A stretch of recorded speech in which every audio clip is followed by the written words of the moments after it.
All right, where do we start?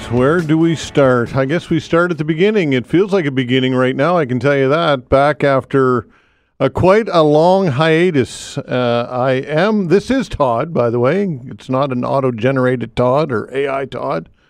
It's me, that's right, folks. Some thanks, first of all, thanks to Dan Alstrand, of course, and Steve Murphy. Dan Alstrand, who's been sitting in for many, many weeks now, while I recover from what was pretty invasive surgery for sure. I'll talk a bit about that in just a few minutes.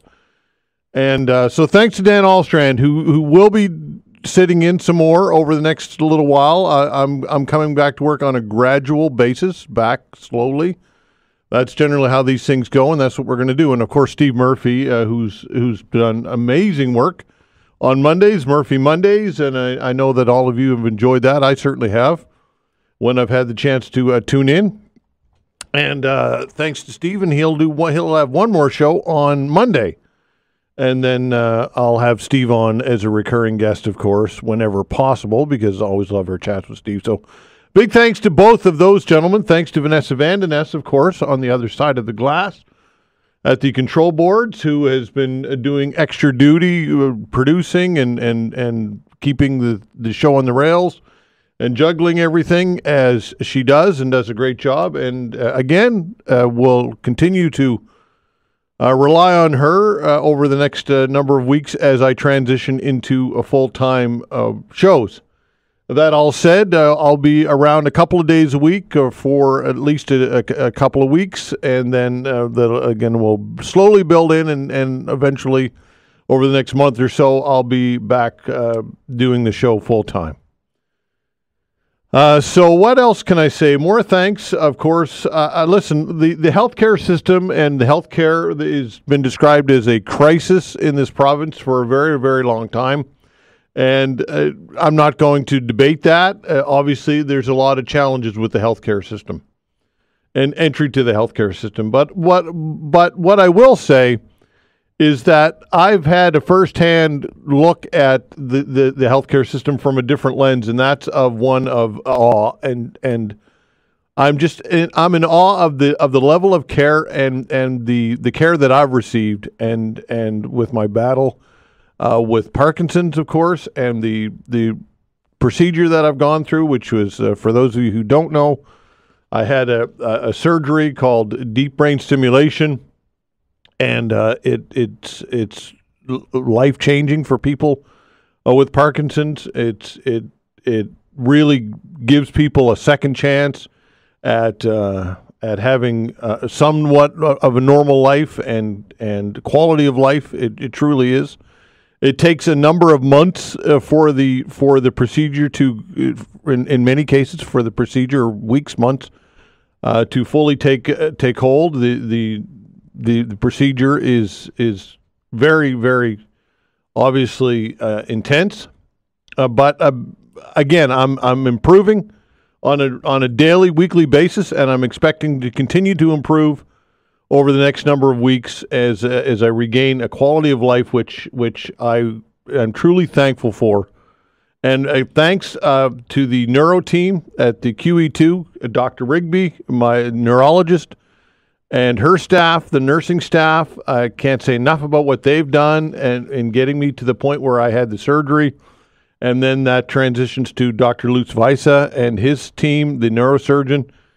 And I'll tell you, you want to talk about putting your trust and faith in somebody. When you get rolled into an operating room and they're going to be drilling holes in your skull, and the surgeon, the vulnerability that you think that you've experienced in your life is nothing until you're in that situation. But I had complete faith and complete trust in the neuro team and the neurosurgeon and Dr. Weiss and his team and everybody involved. And it was trust well placed because, again, the care that I've received is just second to none. I was talking to Kelly talk to Kelly every day, but I mentioned this, and I've said it a few times. I could be the richest man on earth, an absolute Elon Musk type wealth, and not have received better care than I've received here in Nova Scotia when it comes to my disease of Parkinson's. Honestly, you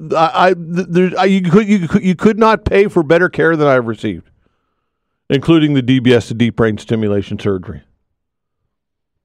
And I feel extremely lucky and grateful for that. I can't tell you how grateful I am. And you look at it from a different lens when you go through it. I've said this many times, and I believe that it's true. That nothing really actually matters to you. I mean, really matters with a capital M until you experience something. And I think the healthcare system it gets a lot of knocks.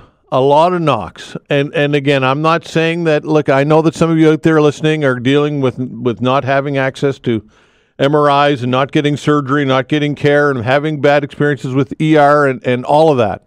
Not getting a family doctor, and I'm not taking anything away from anybody's experience. But what I can say, and what I need to say, and what I want to say is that the healthcare system has got a lot of amazing people working in it who are heroes, in my opinion, and deserve a ton of credit, who are underpaid and do it for the right reasons. You know when somebody actually cares. You know when somebody's doing something because they actually care, and that's been my experience from the nurses. Again, for my surgery, the people in the intensive care unit, just absolutely everybody. I can't say enough about the healthcare system and how incredibly committed and dedicated these people are, and we are so lucky to have this type of these resources. And I can remember in the hospital, I was. It's kind of a blur, but I was talking to one gentleman who worked in there. I think he was a porter. He was taking me for a CT scan or something like that. The second day after, again, a bit of a blur, but he said, "Isn't it nice that you don't get a bill for this in the mail?" And I said, "You got that right, sir. You've got that right." I can't even imagine how much it would cost. But anyway, the long and short of it is, and I won't belabor this any longer than I already have, but the long and short of it is that I'm doing well. I'm improving. I'm not where I want to be or where I'm going to be. I'm going to continue to improve as the settings and again this technology is quite intense and quite involved, and there's a lot to it, and it's going to take some time for me to truly get to where I want to be and where I'm going to be, but I'm heading in the right direction. I'm improving on a regular basis, and that's a lot better than the other than what I've been experiencing over the last number of years, and that was a deteriorating condition. And I will also say this, folks, that for people out there who are dealing with chronic pain and debilitating issues and challenges, I feel for you in a way that I did not understand before, and how could you? And what keeps people going? I don't know. I don't know what keeps people going, but something inside of us keeps us putting one foot forward, and just keep forging ahead. That's all you can do, folks.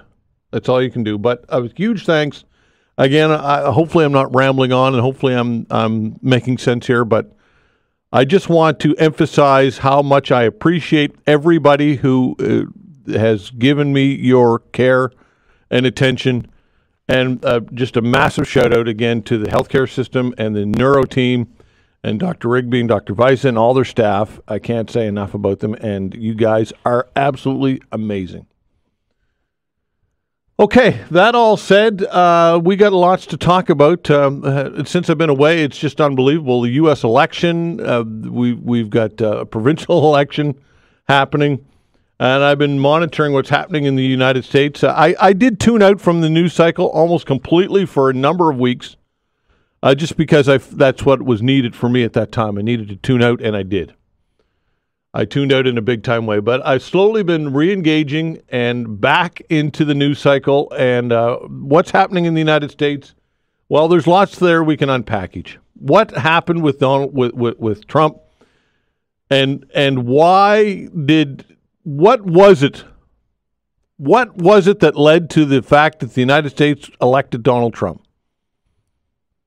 And there's a lot to this whole thing, and I think that there's a level of discontent that people had with what's called you could call it the establishment or whatever you want to call it.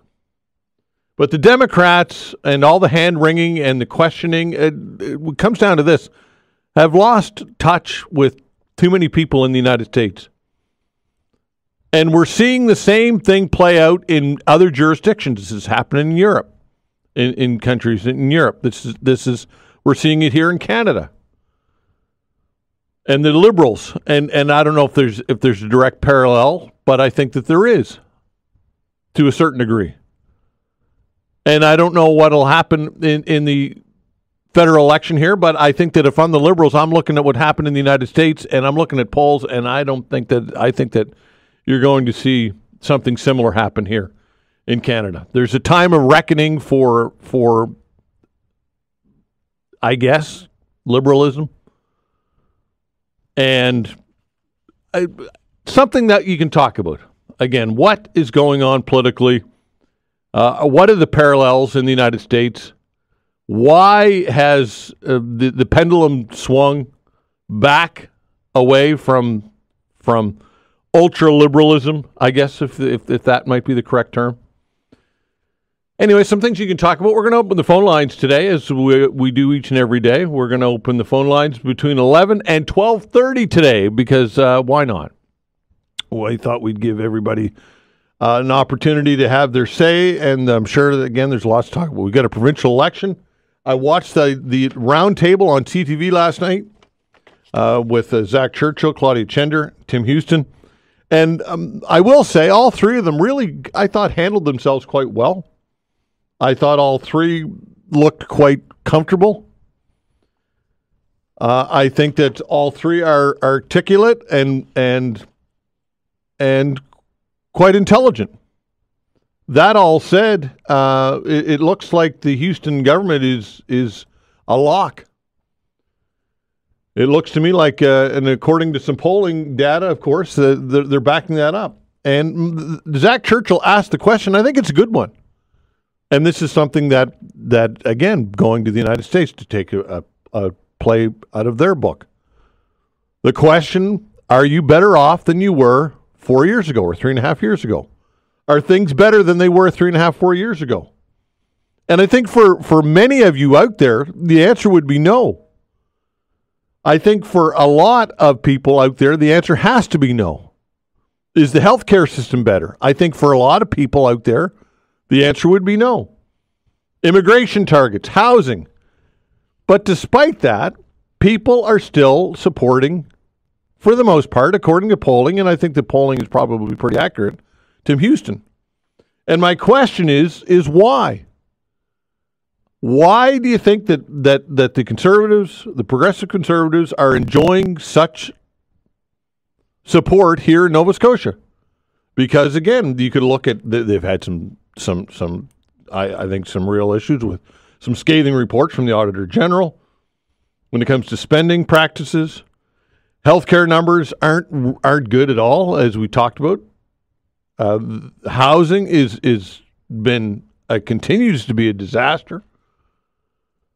So, but despite all of that, the progressive conservatives are faring quite well. The question is why do you think that is? Is it that Zach Churchill is not effective? Is it that Claudia Chender and the NDP are considered too far left of center? Some things that you can talk about. Other things that I've got in the pile as well. Again, we can talk about whatever you'd like. But I've got some other things in the pile as well that we can get to. So all of that said, folks, thanks so much for tuning in and listening. Thanks for being patient and with me as I get back in the saddle and get my brain back in gear after a long hiatus and quite an adventure. And I look forward to continuing to improve and continuing to talk to you for a long time to come. And again, I'm just grateful for everything that I've experienced, and again the healthcare system, and of course Kelly, my fiance, who has been supportive, unbelievably supportive, and I can't say enough about her. All right. When we come back, a chat with the Mayor of HRM, Andy Fillmore. We'll be back.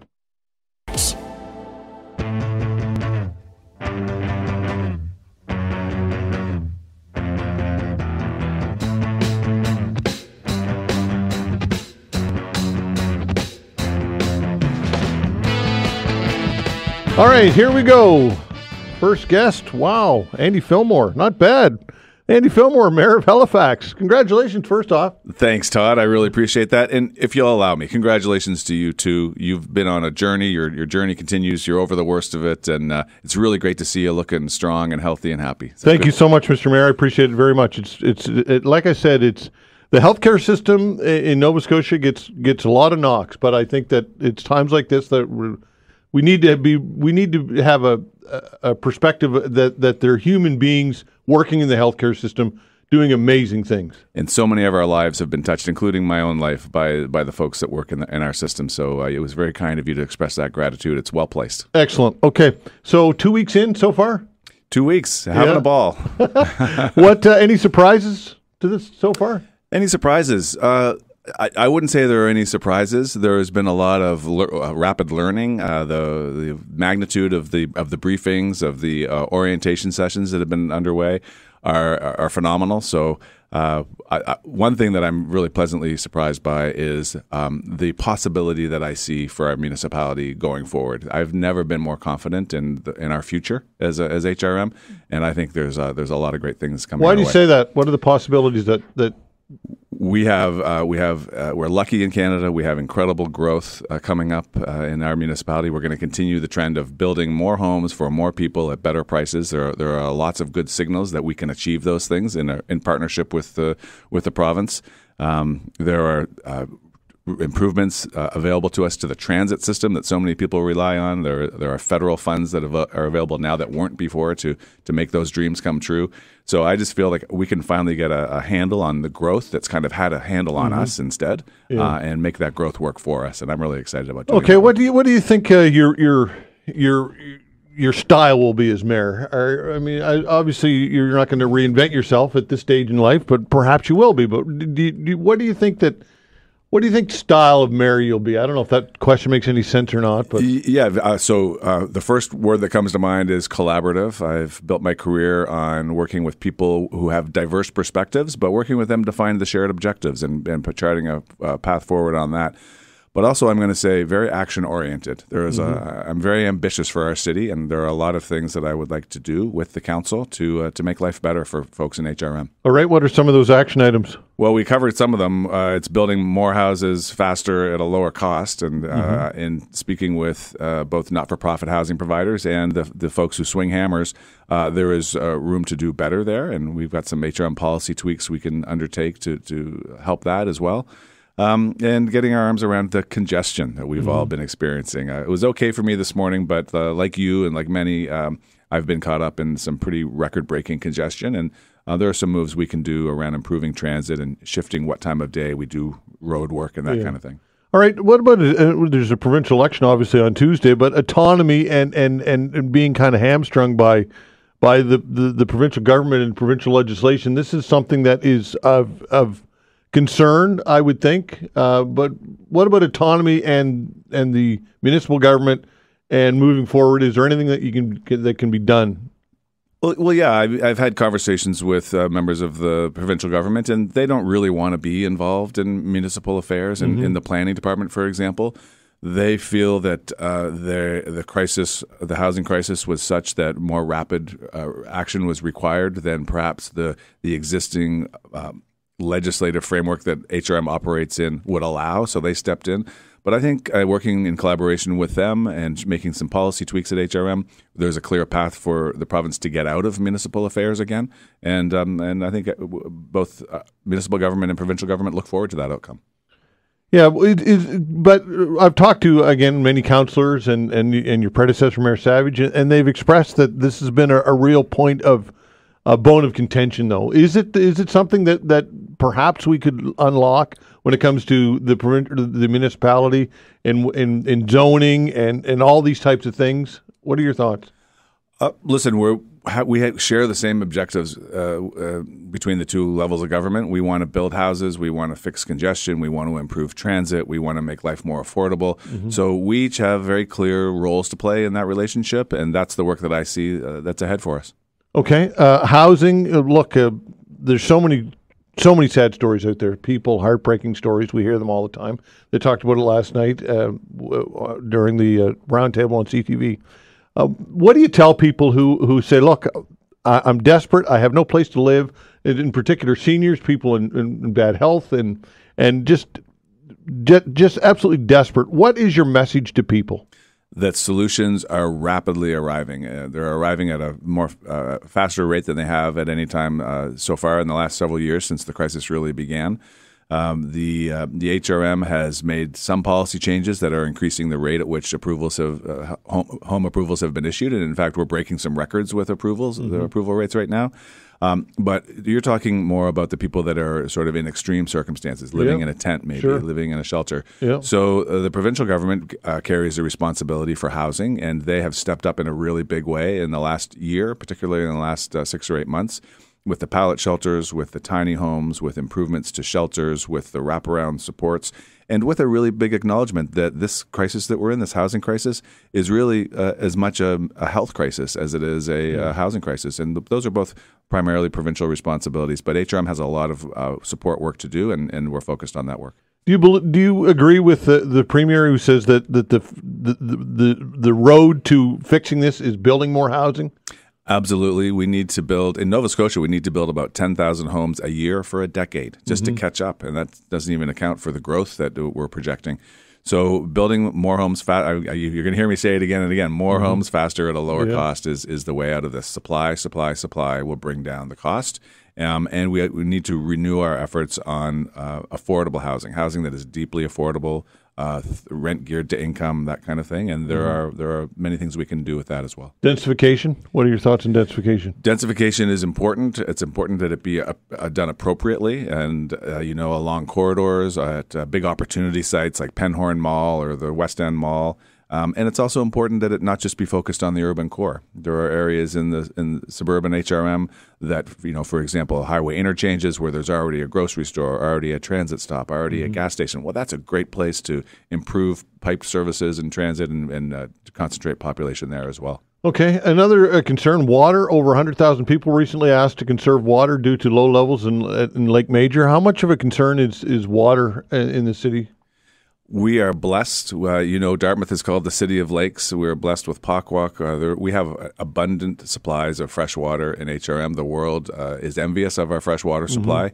Now, how we move that water around and make sure it stays safe, and how we control its usage in what has been, for example, a very dry fall becomes important. But we are overall blessed, and we don't face the challenges that many other parts of the world face. Okay, policing. This is not. There's so many things we could talk about here, but obviously, policing is a huge issue. Body cameras. Saw a story this morning. The RCMP is starting to utilize body cameras. This is something that has been continuing to be a debate for a long time since I've been around here. What's your take on that? I'm a big fan of body cameras. I made sure that was evident in my campaign to become mayor. Body cams keep both officers and the public safe. It's an important part of giving the officers the tools they need to do their job in a way that is safe for them and safe for the community. And we'll be taking a hard look at those including those in this year's budget. And I'll certainly be casting my vote in favor of body cams. Okay, what about to the defund police movement, or that doesn't get a lot of traction anymore? What are your thoughts on staffing levels in police? Yeah, so there's a big question around, what is the appropriate response when there's a call in the middle of the night to, let's just pull a hypothetical here, to a domestic disturbance. Is it helpful when an armed uniformed officer turns up at the door in the heat of that moment? I think it's important that law enforcement presence is there.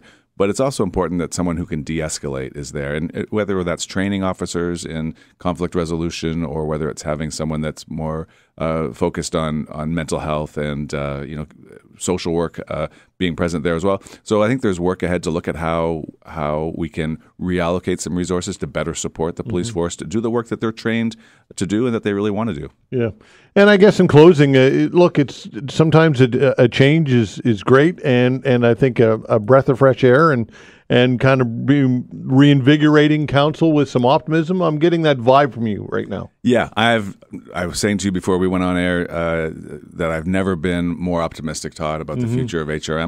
We've got incredible the power of growth to work with. It's going to be really important that we control that growth and make it work for us and not against us, and that's the work that lies ahead. But people continue to relocate businesses here. The world is investing here. People are choosing to raise their families here. There is so much going for HRM and for Nova Scotia. We're going to continue to have that kind of success, but we have to make sure that everyone is brought along with that success. Yeah. Okay. Mr. Mayor, great. Thanks for stopping in, being my first guest, and helping ease my transition. And welcome back, brother. It's great to see you with that smile on your face, and I look forward to many more conversations. You got it. That's the Mayor of Halifax, Andy Fillmore. Tim Powers, when we come back. Facts.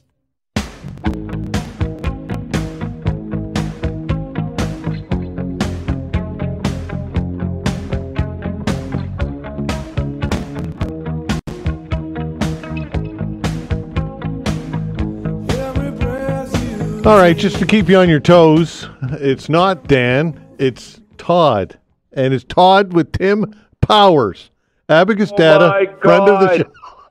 You're back. He lives. Hooray. You made my day. And I can't even abuse you. I'm just happy you're back. Oh, no, you got to abuse me, man. Come on, we got to keep this real. Okay, well, since you've been off, the Jets have continued to suck worse. Yes. Your buddy Marner, while he's playing well, is going to ask for too much money. We were both heartbroken by the Yankees. I know. And our collective friend Justin Trudeau is trying to buy us with our own money. So, not much has changed, Tom. Yes, sir. Yeah, no, it's good to be back. I'm baby stepping back a couple shows a week, starting today. This is the first show, and I gotta say, Tim, it's great to reconnect with you, my friend. In all, how's that? How's the new Todd sounding? Nice. What do you think? Did you undergo a lobotomy? I did have brain surgery. So. Oh my God, jeez. Well, I'm just happy you're well, and Dan and I were enjoying riffing off of you, and maybe that accelerated your recovery. Or did Aaron Rodgers send you some ivermectin? Is that what did it? That's what it was. But anyway, nonetheless, we have lots and lots to talk about, Tim Powers. And first of all, you've already preempted it. The Liberals and this $250 check, in which they're going to send out, and the cut to the GST hiatus December 14th, February 15th. Is this substantive in any way, Tim? What are your thoughts on this? Well, look, we'll get to the politics in a second. Yes, it could make a difference for some people, and the Liberals are hoping that's the case, right? That people will say, all right, this helps. But I think this alone is not going to turn the tide of Liberal fortunes. I mean, it is so blatantly political, right? Like Christmas trees are going to be exempt from GST items. Well, what I would describe as Christmas party food items, holiday party food items, platters and stuff. Yeah. And yes, that will help people. Restaurants, certainly it will help restaurants.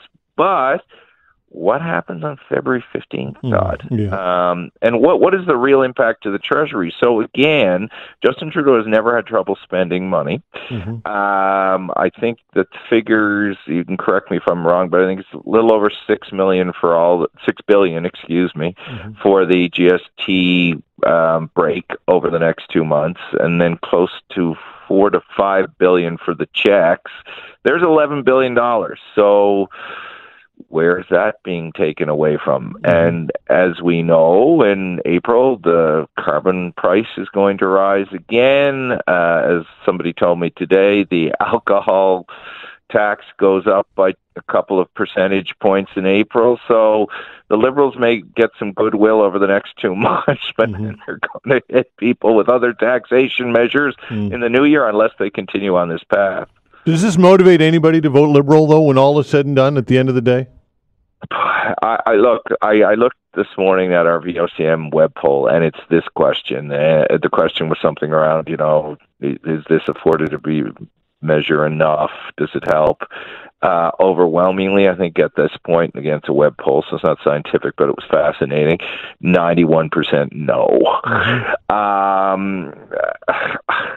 I think the problem is not the for the Prime Minister is not the size of the gimmick, but the size of the number of people who are just feeling disconnected from Justin Trudeau. And I don't think this is going to reconnect them to him. Look, it may make a difference in a few seats in a few places here and there, but they're going to need more than this one-trick pony to rebuild the multi-point gap between themselves and the Conservatives. Yeah, and affordability. I mean, when you're dealing with an affordability crisis and people are not even close to where they need to be in order to have the quality of life that they want, let's face it, a cut to certain items in the GST and a $250 check, basically it equates to nothing. It's not even getting anybody close to where they need to be. It's not like it's really doing much of anything, really.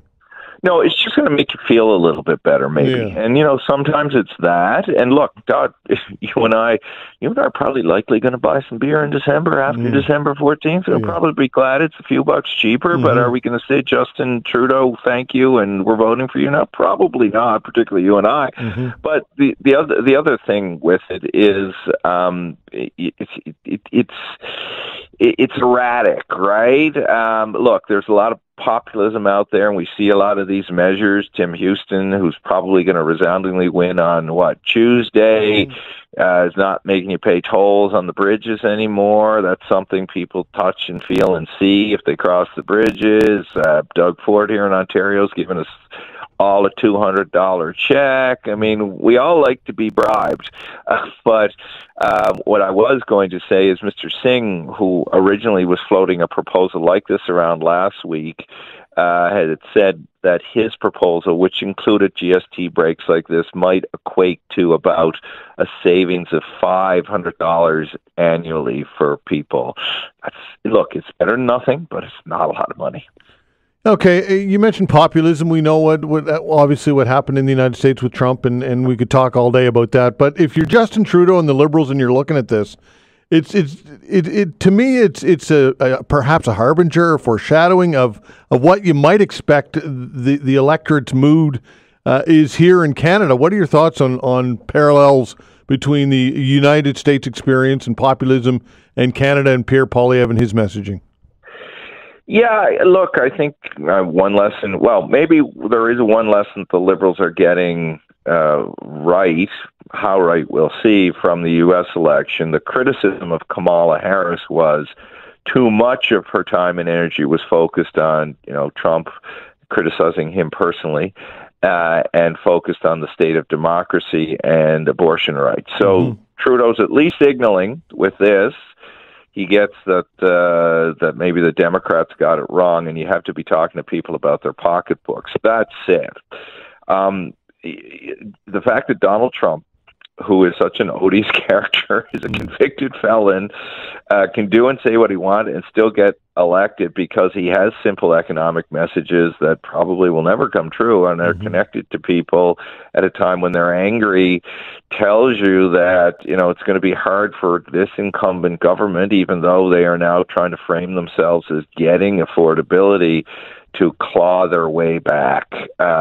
Because if Trump, not being held to scrutiny on things that would have sunk him a decade ago, can win, it's going to be tough for an unpopular incumbent who's been seen to be at sea on affordability for the last 2 years to come back. What's your take on the whole tariff issue, and how concerning should we be here in Canada with the United States being our largest trading partner? We should be concerned. We should be prepared. But I think, again, it's how you deal with Trump, right? I think instead of being defensive in our posture, what do we have that he needs to make his economic plans, whatever they may be, happen? So we have critical minerals. He needs those. We have oil and gas. He needs those. We have a labor force in the auto industry with his labor force in the auto industry that's generally making it all work. Does that need to be blown up? So I think with Trump, it's all about pandering to him and pointing out where you can help him, as opposed to picking fights about where you're at a point of disagreement. Really fascinating, Todd, to watch. I'm sure you were watching it. You saw Doug Ford bellow it out the other day. Oh yeah, we're with you, Mr. President. We'll cut out Mexico. I mean, who would have said that would have happened 4 or 5 years ago? So you also speak his language where you can, that in a way that benefits Canada. How concerning is it when it comes to, we're looking at his cabinet picks here, and we know the Matt Gatesing, my gosh. But, I mean, like Dr. Oz and some of these people, it just seems like a complete gong show at this point. What are your thoughts on this? Listen, Todd, as much as I razz you, I'm glad you weren't treated by Dr. Oz and Robert F. Kennedy. I'm glad they weren't your treating physicians. I would have actually worried about you. It is concerning, I guess.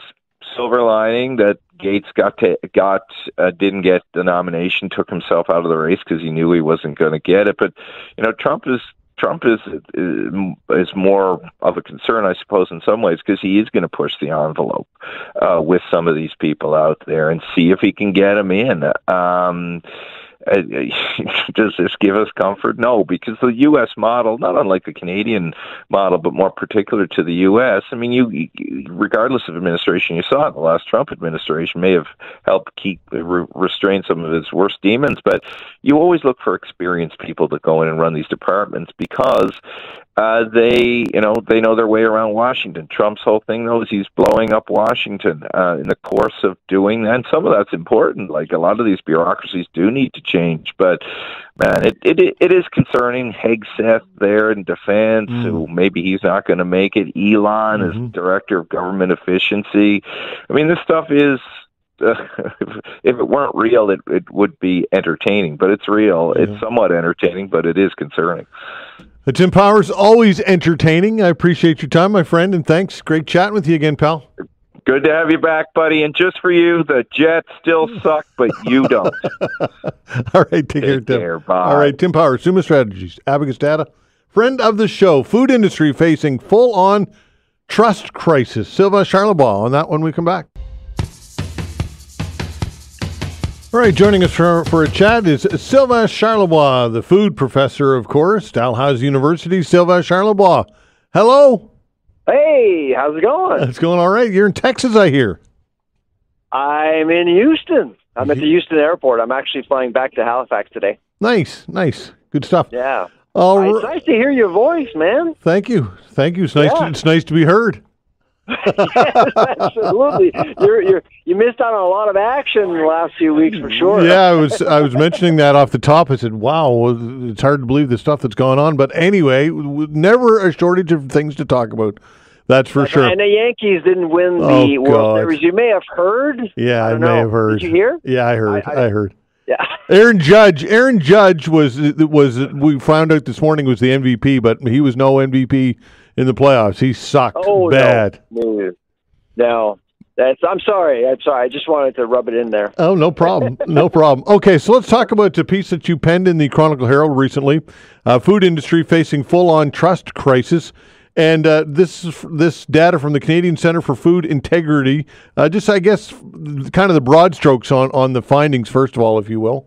Yeah, so this center actually surveys Canadians every year, asking Canadians whether or not they trust the food industry, or is the food industry going in the right direction.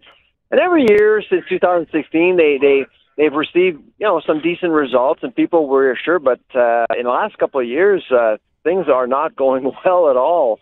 Now, farmers are still quite popular and trusted, but it's the rest of companies within the food chain, starting with grocers. Grocers are absolutely just not trusted at all. So trust is at all-time low right now towards the food industry, and frankly, I'm not sure if you're surprised, but I'm not surprised because right now a lot of people are struggling to make ends meet, and of course they don't see really how the industry is helping them or helping them offer some decent deals in the last couple of years. So I think that's where the not the hatred, but the concerns are coming from.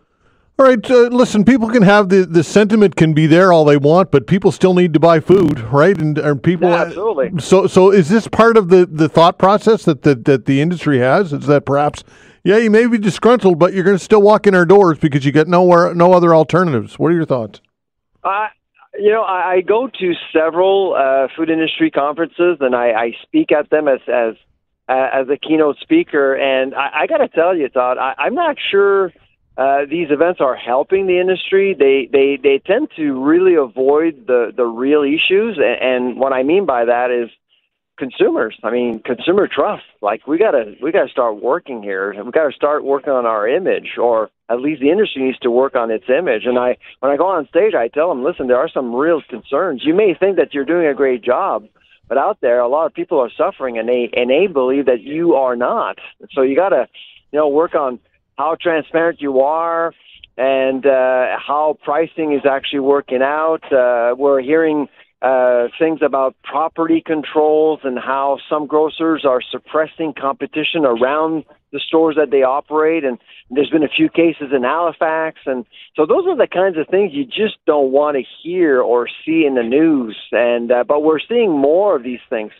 Yeah, you're right. Even when accusations lack solid evidence, resentment against retailers persists. So you've been on the air, you've been on the show many times. You've talked about this and written about it. You feel as though that the empirical evidence just does not completely back up some of these concerns of gouging, and you still believe that, eh? Yeah, I do, absolutely. So the profiteering argument is weak at best, because when you start looking at financial statements, you can see that the money is being made not selling food. Grocers like Loblaws actually posted its quarterly results last week. Half of their profits came from shoppers. So drugs, cosmetics, clothing, all those things are making Loblaws profitable, not food. Same-store food sales are actually lower than food inflation. That's a sign. So if you want to accuse Loblaw of gouging, selling cosmetics, sure, you may have an argument, but not on food. So that's one thing. But don't break the law. And that's what they've done. So property controls shouldn't be allowed. The bread cartel story, that's an eyesore for the industry. Yeah. You got to stop doing that. And there's now some rumors about French fries. I don't know if you saw in the news, but now Cavendish and McCain are accused of collusion in the U.S. with frozen French fries. So you only need the U.S. to actually point fingers at Canadian companies. I think we need to do a better job overseeing some of the things that are going on behind the scenes. All right, the political landscape of all of this, we know Jagmeet Singh has put the big food producers, retailers in the crosshairs. Is that low-hanging fruit, or what are your thoughts on the politicization of all of this? I think we're done. I think it's not working anymore. I think people just want something different, something unique. What I'm feeling right now is that the profiteering accusations are kind of moving away, and people are starting to focus on real problems like up the food chain. How competitive is our agri-food sector compared to the U.S.? With the Trump administration coming into Washington next year, we're in trouble. I mean, if you look at wholesale food prices compared to the U.S., our own wholesale food prices have gone up 40% more than in the U.S. in the last 5 years, which means, Todd, that our sector is now less competitive. So if you see more U.S. products at the grocery store over the next couple of years, well, it's because we've never bothered to make our industry more competitive. And I would say that, the argument around the carbon tax, retail, I think is flawed, but up the food chain, I can clearly see that the carbon tax is impacting competitiveness. All right, so why can't the industry, and back to kind of your messaging here, that you're talking about the industry can do a better job of messaging, why could they not empirically say, look, these are the costs, these are the wholesale costs, this is what we're making, this is the margin?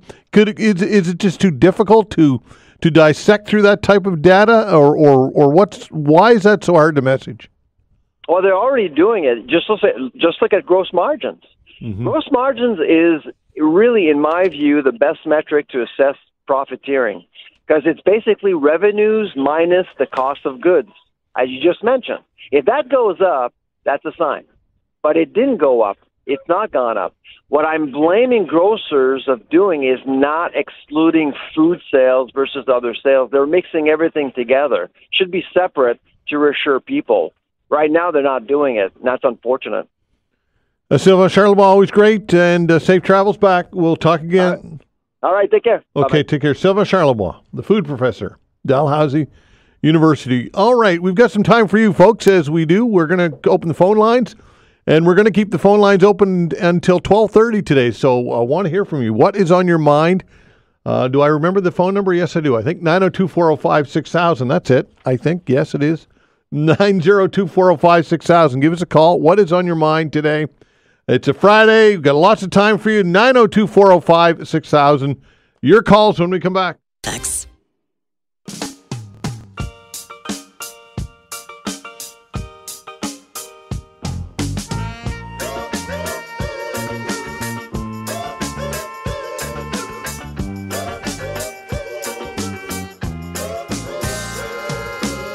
All right, taking your calls, 902-405-6000. You know the drill. Give us a buzz. We're going to take your calls until 12:30 today. 902-405-6000. All right, let's just dive right in. Hello, Ryan. I'm embarrassed to admit how emotional I got when I heard your voice on the radio this morning. That's very kind of you, Ryan. I honestly wasn't expecting that. I heard the music come on. I'd just gotten back in my truck, and then I heard your voice, and I literally dropped my pen and sat there for a couple of minutes, mouth agape and everything, just stunned. I was truly emotional. I'm not sure you understand how big of a part of a lot of people's lives you are, man. And I didn't really occur to me until I heard your voice this morning. So it's very good to hear your voice, and I'm sure everybody is very, very happy to have you back today. Ryan, that's very kind of you, my friend. I do appreciate it. Thank you so much. I really appreciate that. I really do. It's really my pleasure. I'm sure that's just the first of many compliments you're going to get today, my friend. Thanks, pal. Let's talk about a couple, not to change the subject too drastically, but let's talk about a couple of points that the mayor made today. And he made some good points. Two things I want to talk about, potential solutions. One is with the traffic congestion. Since the summer, I've noticed that specifically since the summer, since September, I've noticed congestion in this city has gotten significantly worse. Mm-hmm. And today, I noticed it seems to be much better. Anecdotally, on my commute every day, I travel between Sackville and Fall River. And the off-ramp to get into Fall River on a daily basis, it's about 10-minute wait. You're waiting bumper to bumper on the highway just to get on the off-ramp. Today, it was nothing. Mm-hmm. The only difference is that today's a school in-service day. Yeah. So I would suggest, and I've made this pointed out this before, parents driving to school in the morning especially contributes a lot to congestion in this city. We pay taxes for school buses, and when I see the school buses pull into the school, it's a quarter full. Mm-hmm. And I see hundreds of cars lining up, dropping their kids off. They're not porcelain dolls. I mean, we're doing a disservice to our children by making them dependent on other people for other things. We need to teach them to be more independent, and having them take themselves to school, like most of us did when we were kids, mm-hmm. is not the end of the world. So I would say that would help with congestion a lot, just based off what I've seen today. So is there no school today? Is that what you're telling me? No. Yeah, school in service. So traffic's it's bliss. I haven't had a single problem with traffic all day. Yeah, that is really it's strange. It really is that school, because we see it in the summertime, right? When there's no school, traffic congestion and that's it. Do you think it's people driving their kids to school makes up that much of a volume? Well, anecdotally, like I said, it's just that the biggest part of my traffic in the morning commute is that exit in Fall River. And during the summer and today again, there's no wait. I cruised right through. I didn't have to stop where I'm usually waiting at least 10 minutes on the highway itself just to make that turn. The other issue is the housing. Mm-hmm. The last caller on the free hour yesterday was a contractor saying that he can't find people to go to work, and the people he can find to go to work have no experience. Well, here's the issue, and I've pointed this out before as well. There's a competition going on right now for labor. And the only way you can attract labor is by providing a better benefits package. Better benefits, better pay. Mm-hmm. If you're not willing to do that, you're not going to find people able or willing to go to work. And that's the reality, especially today in the trades. It's tight out there. And you look at the starting wages for a lot of these trades, they haven't changed in virtually 20 years. Mm-hmm. Where 20 years ago, if you were a first-year tradesperson with your ticket, finish your apprenticeship, you were lucky to get paid $20 an hour. Yeah. And that's pretty much still the case today. Yeah. But everywhere else in Canada, it's changed drastically because they understand that we have to compete. There doesn't seem to be any willing to compete for labor here in Nova Scotia. So I'll maintain it again. There isn't really a labor shortage, there's a pay shortage. Yep, I can't disagree with what you're saying. I mean, you look at, like you said, 20 years ago, yeah, you could make $20-25 an hour, and even 10 years ago, and survive here in Nova Scotia. But those days are gone. Oh, it's so far back in memory now that it's sad. And I still hear older people saying today, oh, well, when I got out and I was an electrician, I could afford to buy a house. I don't know what your kid's problem is. Stop eating so much avocado toast. Well, that's not the issue. The issue is that back in your day, a house was, back in the 80s, a house was, the average house in Canada was 2.5 years average wage in Canada. Yeah. And a car was similar wage. You can't buy a car in a year wage now. You can't buy a house with 8 years wage now. So, I mean, you have to work a lot more and save a lot more to be able to get anywhere. Yeah, I would even go back, not that far back. I bought my first house in, I think it was the early 2000s. I was a bit late to the game, but and wasn't making a whole lot of money at the time. I was married at the time, and our combined income was low, but we were still able to get a down payment and to buy a house and to drive a car. And that's not all that long ago. And again, we weren't making a lot of money, so things have really, really unraveled financially for a lot of people, I think, in the last 10 years. Yeah, it used to be as long as you were financially responsible. And I don't mean penny pinching necessarily. Yeah, decent credit, good credit. Yeah, not going to Starbucks every day, making your own coffee, that kind of stuff. As long as you're financially responsible, you can get by without too many issues. Nowadays, you work in 2 jobs and you're still barely afford to pay rent. Yep, it's true. In an apartment. It's true. Okay, Ryan, thanks for the call, pal. Thanks for your good thoughts as well. I appreciate it. A pleasure to have you back. Have okay, a good day, man. Take care. 902-405-6000. Hello, Chris. Good morning, Todd. Good to hear your voice. Thank you, sir. I thought, as I told Vanessa, I thought when I turned on the radio this morning, I'd gone back in time about 3 months. But anyway, look, this Trudeau announcement yesterday, I mean, that really, really gets under my skin. You got all these people drawing GIS, seniors that draw GIS, that aren't going to get anything. There's 2.2 million people in Canada that draw GIS. That's a means test that those people desperately need the money, because you cannot draw GIS if you have literally any kind of an income. Right. So how about giving people that need it, people that are drawing GIS, it's an easy demographic to target. Why not give them $500 or $750 or $1,000? And people making less than $40,000 a year, working people making less than $40,000. Anybody making $150,000 a year, the $250 is not going to mean diddly squat to them. Would you not agree? Yeah, for sure. I agree with that. Yeah, I mean, it's just crazy.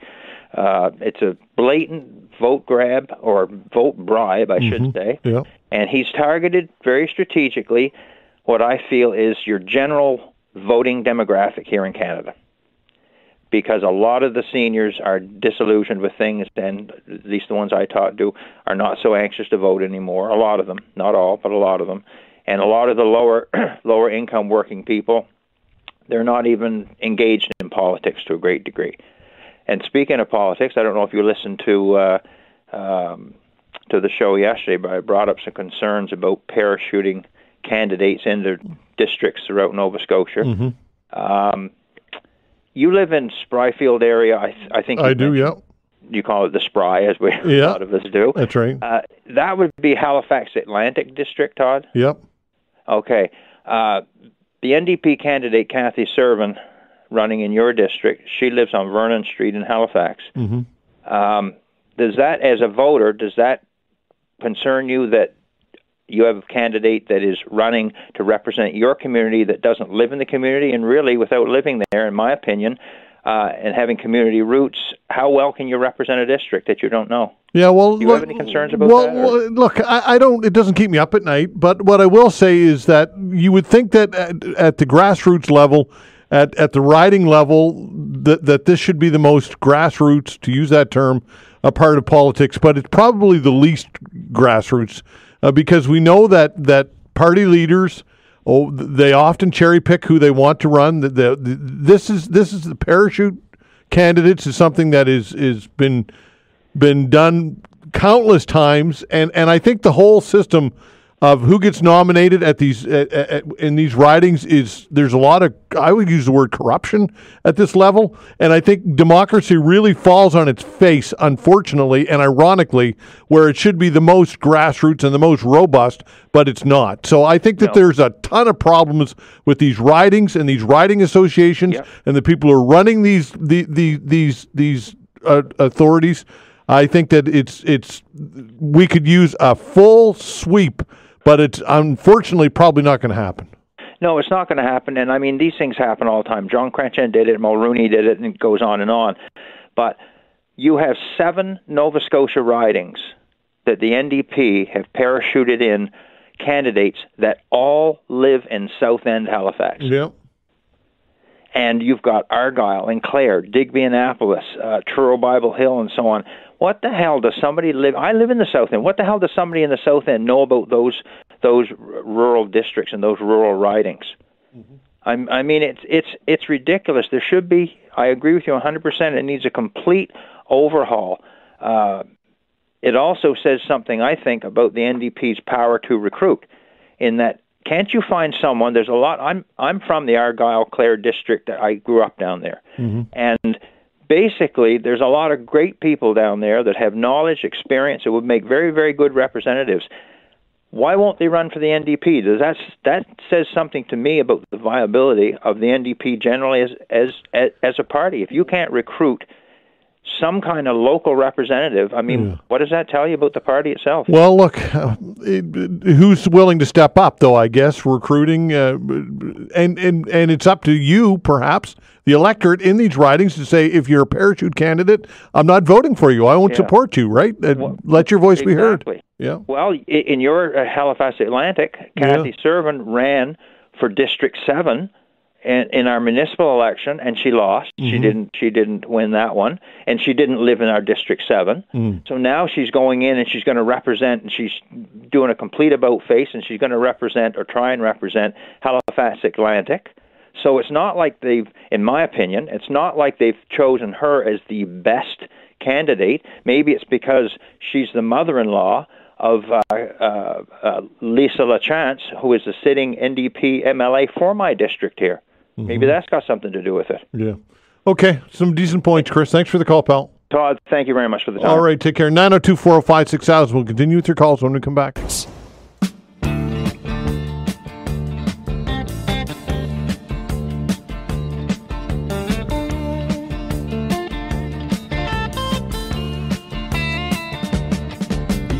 All right, taking your calls, 902-405-6000, taking your calls until 12:30 today, so a bit of an extended call-in segment, 902-405-6000. Hello, Gloria. Hi, Todd. Todd, I'm so happy to hear you back. So happy that you're well and that your health is good and you're back in there. Nothing against the job that Dan did, but this is your place. Thank you, Gloria. I appreciate it very much.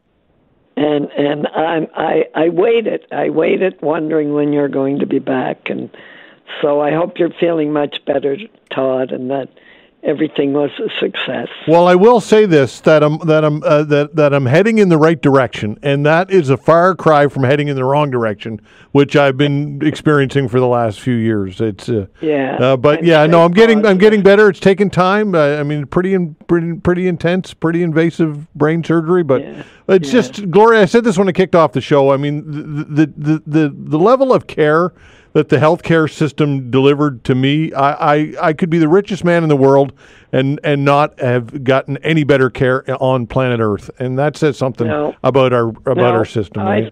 I think our healthcare, all you have to do is go to some other countries and find out what we have. You know, I benefited from that healthcare with open heart surgery, and you know, I couldn't say a bad word about them. But Todd, you stay positive, and you have Kelly in your corner there, and you're going to be great. Okay, Gloria, thanks for the call. Welcome back. All right, take care. 902-405-6000. That is the way to reach us. David, hello. Hi, David. David, are you there? I'll put David on hold. 902-405-6000. Trish, hello. Hello, Dan. How are you? It's Todd. Oh, it's Todd. That's the kind of morning I'm having. That's okay. It's good to hear your voice again. Glad you're doing well. Thank you. I kind of wanted to take a little detour from the provincial politics and the municipal politics we've been talking about this morning with regards to your health. It's kind of a little today I learned tidbit that I've recently had a medical emergency, and this has come in handy for me. So I've kind of been on a mission, and I just wanted to let everybody know about this feature that they have in their smartphones that could potentially save their life or the life of someone they know. Whether you have an Android phone or an iPhone, if you go into your settings, I can speak specifically to Samsung phones, Android phones, because that's what I have, but I know the iPhone has this feature as well. If you go into your settings, if you scroll down to safety and emergency, the very first thing that pops up in your list is medical info. If you fill this out, fill it out as best you can with your medications, keep them up to date with your medical conditions, whatever they might be, next of kin, and allergies, all of that sort of stuff. Fill it out as best you can and ensure that the toggle switch has it so that it'll show this information on your lock screen. In the case of a medical emergency, if you cannot speak for yourself, like what happened to me recently, the paramedics, emergency medical staff can access this information on your phone as long as somebody knows that it's there. They can access this without having to use your thumbprint if you use biometrics on your phone, without having to know your passwords. It'll all be there for you in an emergency. Fill this out. Tell everybody that you know that you have it, that you filled it out. Show them how to access it on your phone. It will come in handy. You might not think so. I didn't think so, but I'm glad I filled it out just in case. And I was so excited about it that I told one of my neighbors that, hey, I have this feature on my phone because I've had medical emergencies and he has helped me out before. And I told him, hey, if anything should go sideways, here's my info, here's how to access it. And I'm so glad I did, because just a few days ago, he was my hero once again and was able to bring up this information for paramedics for me. Wow. And literally saved my life once again. Yeah. So knowing that you have recently, gone through some stuff. Yep. This is for you too. This is for you, for your family, for anybody that you come in contact with. I've told the people that work in the convenience store across the road from my building. I've told everybody that I interact with on a day-to-day. This is my info. If something goes sideways and I'm found unresponsive, this is how you get to my medical info. How much information is there, Trish? The kind of information that's there, my full name, my date of birth, height, weight, my medical conditions that are specific to me, the medications that I'm on. I don't take any narcotics, but if there is something that might interact with something else, then paramedics or emergency medical staff are going to need this information. And they're going to be asking whoever's around you, like, do you know this person? Do you, like, what kind of medical history do they have? Well, my neighbor doesn't know all of the medications that I take, knows that I've been through some stuff and things have gone sideways for me recently, but he doesn't know the details. I have all of that in there.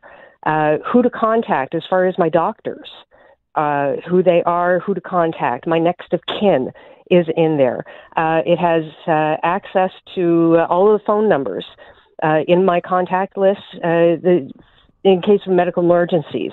My superintendent, my next of kin, my doctors, anybody who's relevant. That's all easily one-touch accessible right there, and it's all on your phone. And you're saying and paramedics are aware of this and know about this? Not all paramedics, clearly. The ones who came to my aid did not know that I have this information. But it was a paramedic friend of mine in PEI who told me about this feature on my phone and encouraged me to fill it all out and then to tell someone. Okay. So now it is my mission to pass along this information because I didn't know. I've had this phone for 4 years. I didn't know that I have this feature.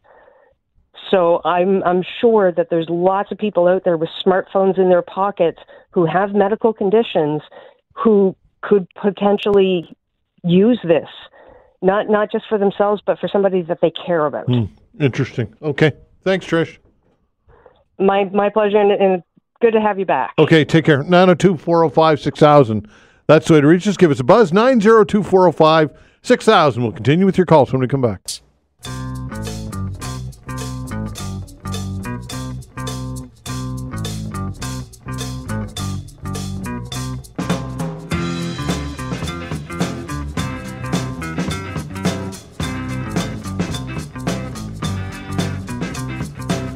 All right, taking your calls, 902-405-6000. That's the way to reach us. Again, 902-405-6000. We will take your calls until 12:30 today, an extended call-in segment, just because. Why not?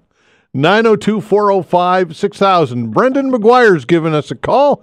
Brendan McGuire, who's my MLA as well. Brendan, right in the thick of an election campaign, and you took the time to give me a call. I appreciate it.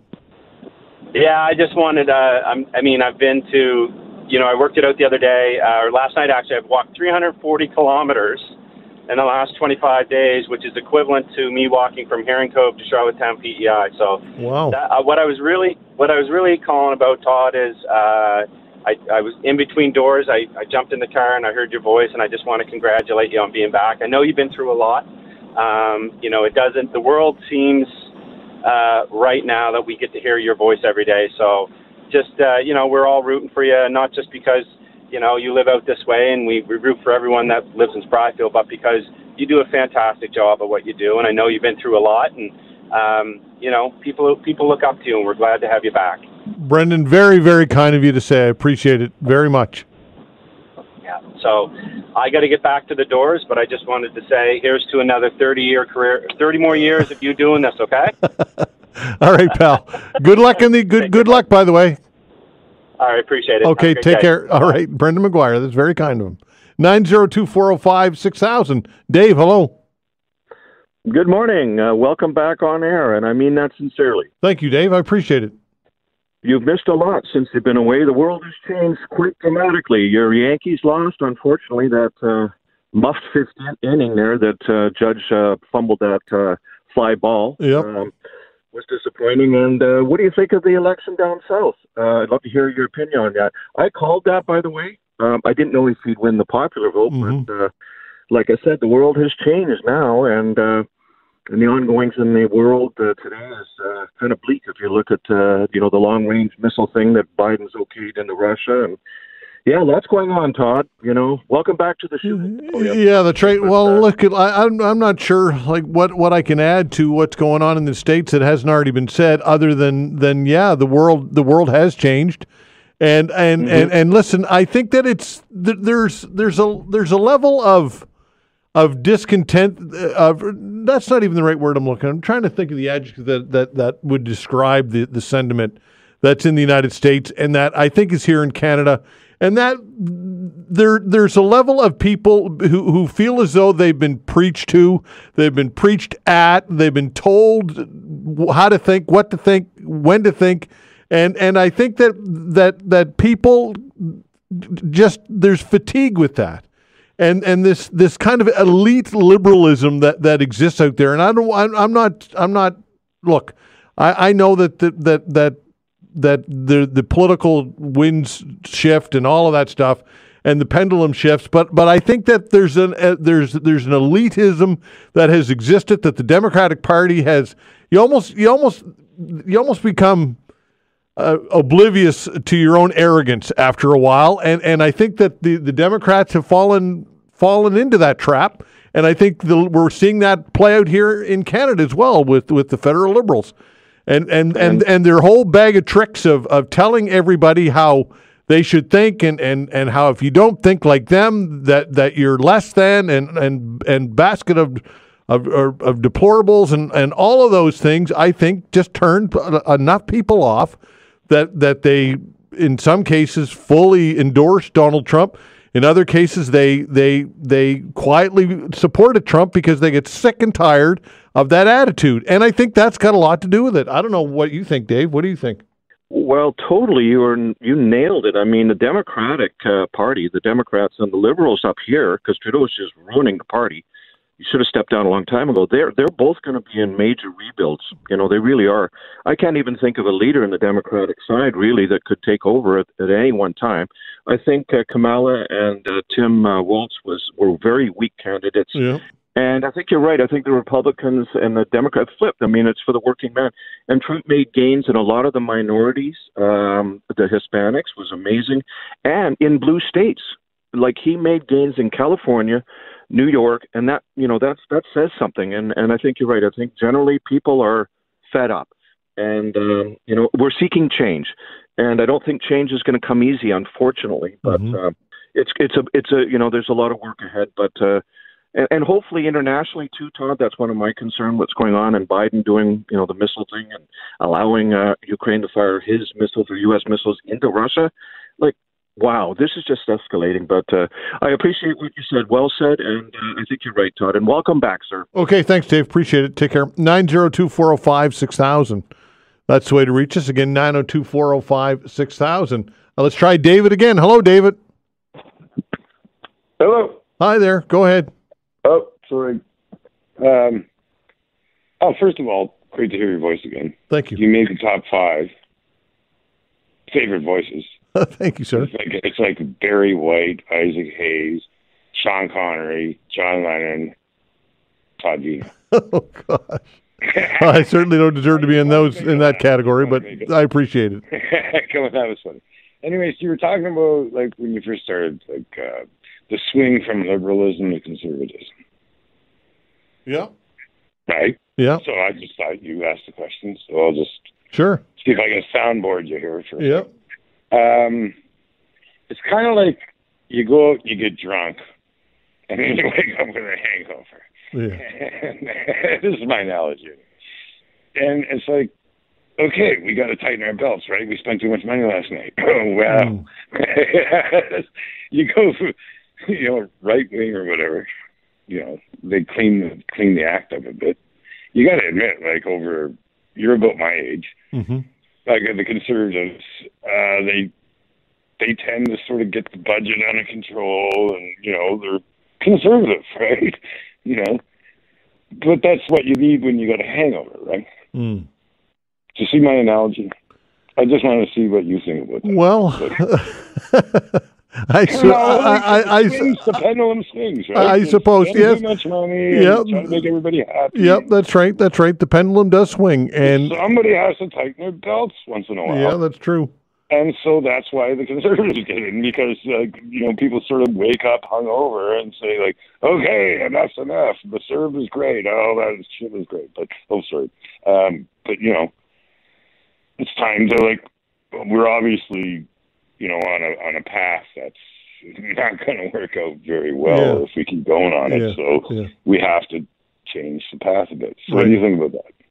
Okay, David, listen, I appreciate your call. Well, no, I want to hear your opinion. Like, just think there's anything to that. Well, yeah, sure there is. I mean, look, I think that part of the change is social media, and the era of podcasting and the era of different voices.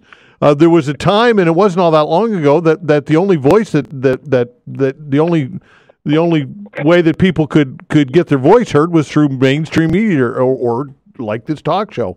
But generally, that was the gatekeepers, the editors, the news directors, the program directors, the large broadcasters. They were the filter, and now that's not the case. You've got Joe Rogan. You've got countless podcasters in this country as well that are gaining a lot of traction, and people can bemoan that. They can call that fringe media.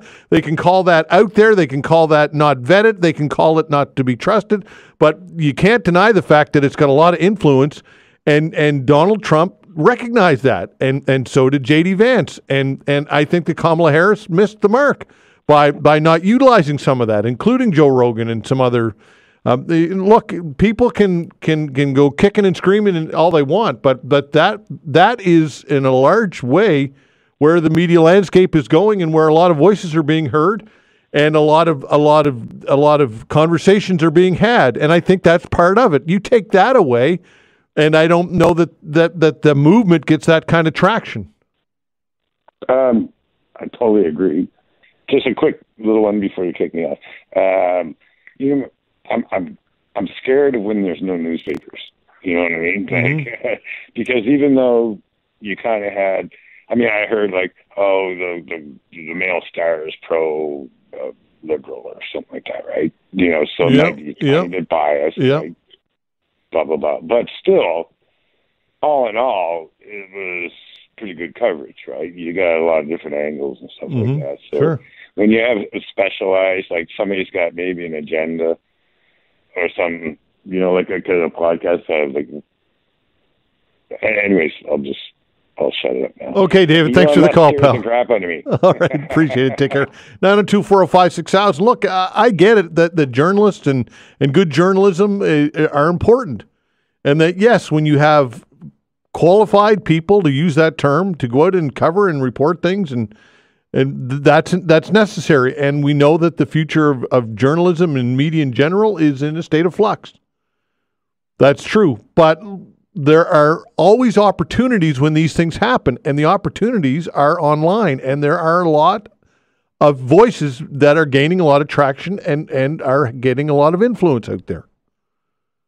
And the more influence they get, the more the algorithms feed it, and the more it will show up in people's feeds. And Donald Trump and the Republicans, and here in Canada, I would say probably people are paying attention to that. If they're not, they should be. 902-405-6000, that's the way to reach us. Again, 902-405-6000, taking your calls until 12:30 today. 902-405-6000. We'll continue with your calls when we come back.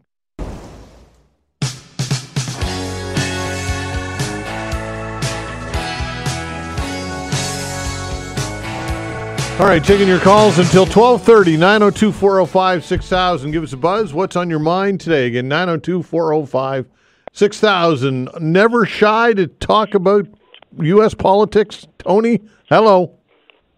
Hello, Todd. Welcome back, big guy. I knew yesterday when Dan said we're going to have a very special show tomorrow. I'm not going to tell you what it is. I knew that they'd been touting all month you were coming back, and I knew it was getting close to the end of the month, and I said, it's going to be Todd. At any rate, I'm glad you're back. Thanks, buddy. I'm glad your surgery went well, and you know something, I want to echo what you said. Once you get past triage, the care that you get in the system here in Halifax is second to none. Absolutely. It's second to none. Yeah. And, I'm a foreigner, and I can be somewhat opinionated, but I'm telling you, I've been there, I've done that, and I'm standing by what you said. And next topic, Chris is absolutely right. You ever heard the term carpet bagging? Yes. You know what that is? I do. And this is exactly what's going on here. These people coming out of the South End, which we all know is somewhat more affluent than most of the areas, as we can go through them, where at any rate they're more affluent. They're moving these people in there, and that's literally carpetbagging. It does nothing but clog up the system. If that area wanted a representative for a particular party, one would have stepped forward. If one doesn't step forward from there, they obviously are not interested in that particular party. There's not enough interest for somebody to step up, or somebody has the time. And just like in a municipal election, I pointed out that this causes nothing but a conflict of interest and shouldn't be allowed. It shouldn't be allowed. It should be outlawed in one way, shape, or form. That's all I got to say on that. What's the other one that I want to talk about? Oh, the election right now. I don't understand. I keep saying this. 4 years of Dale Dexter, 8 years of McNeil and Rankin, and what got done in all these particular portfolios that wasn't left after the COVID pandemic to the PCs. What was left? The PC's been in office 39 months. Those people were in office 12 years. And now, this morning, again, the NDP, she's been promising 8,000 houses. This morning it was 32,000 houses. Rent to own. What's the plan? How long is it going to take? How much money is it going to cost? When does it start? Are you going to, the day you take office, you're going to produce 8,000 houses that people are going to be able to live in right now? The people that are the working poor, the people that are on the street to some degree, the people that can never buy a house. The young people already know you can't do that. And, of course, my buddy Zach Churchill, who I love to death, he's my friend. Not 80,000 houses. 80,000 houses. They're going to fix the healthcare system. 39 months, and the PCs have done more. It's not a lot, but it's more than nothing. And I'm going to tell you right now, somebody step forward and tell me what the other two parties did over 12 years that was substantial and has not put us in the position that we're in. U.S. politics. I voted for Harris, and I told people why I was doing it. I'm a registered independent in Washington State in the U.S. The reason I did it, anybody but Trump. Now look at what he's doing with his cabinet. He's all he's doing is recruiting flunkies, yes men. People, maybe one or two are truly qualified for the positions he's putting them in. But Tony, Dr. Oz, I mean, come on now. He peddled. I want him in my chest. You know, he's a cardiologist. The guy is a cardiologist. He's a huckster. He's a huckster is what he is, Tony, at this point. They're all hucksters. They're all hucksters. And I'm going to tell you what, Trump said he's going to be a dictator on day one. Well, the bottom line here is, my opinion, simply my opinion, he's going to be a dictator. He's working toward an autocratic country versus any democratic republic or any kind of republic or democratic rule. And I'm going to give one more warning to the Canadian people and to the Canadian politicians. Don't think that you're going to get over on Trump. He doesn't give a crap about you. He doesn't care about you. And the minute you open your mouth about defense and defending here, there, and everywhere, he's going to tell you, come up with your NATO money. Come up with your end of the deal. But Tony, listen, Tony. Tony. That said, though, I think that if I'm in the United States, and that resonates with me to a degree when you look at the commitment that the Americans have to their military, in which you are a veteran of, and look, I think that there's something to be said for laggards, and we in this country, unfortunately, I'm a veteran of our military, but we are financial laggards, and I think that there's something to be said for owning up to your commitment to doing your part if you want to have the umbrella of NATO and the United States and its defense. What are your thoughts? I absolutely agree with you. The issue has become, and Trump will never put it this way, the issue has become the fact that Taiwan, Manila, now in the Philippines, South Korea, Haiti, Ukraine. How many places and how much money?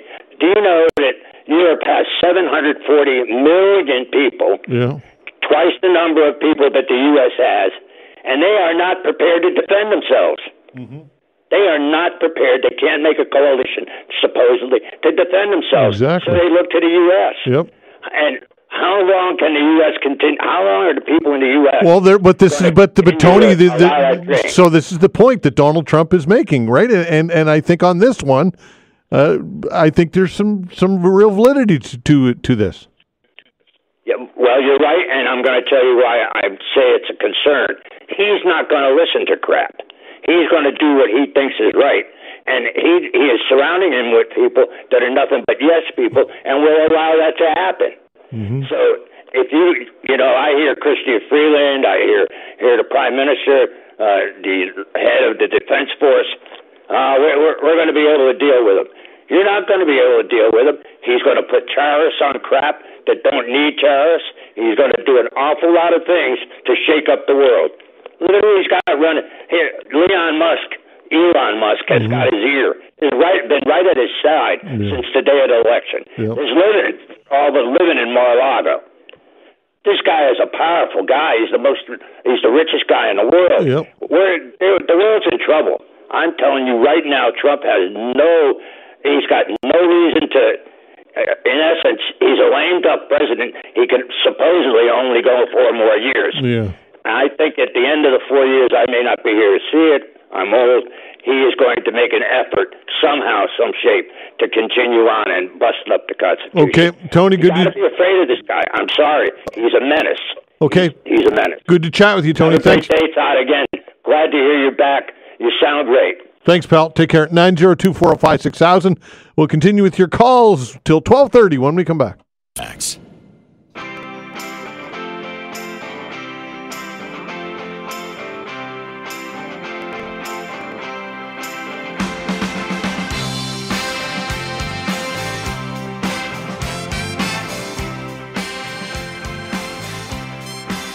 All right, taking your calls till 12:30, 902-405-6000. Give us a buzz. What is on your mind today? Again, 902-405-6000. Michael, hello. Good afternoon. How are you today? I'm well, you? Not too bad. Listen, I'm just battling a nasty cold here, so just bear with me. First of all, your opening comments, I have a family member who's been battling Parkinson's for 10 years, and he's also a veteran as well, too. And it was nice. You didn't have to share that with us, but you did. It's called integrity, and not a lot of people have it. So I just wanted to say that first and foremost, and it's good to have you back. I thought Dan did a great job. Absolutely. Yeah, for sure.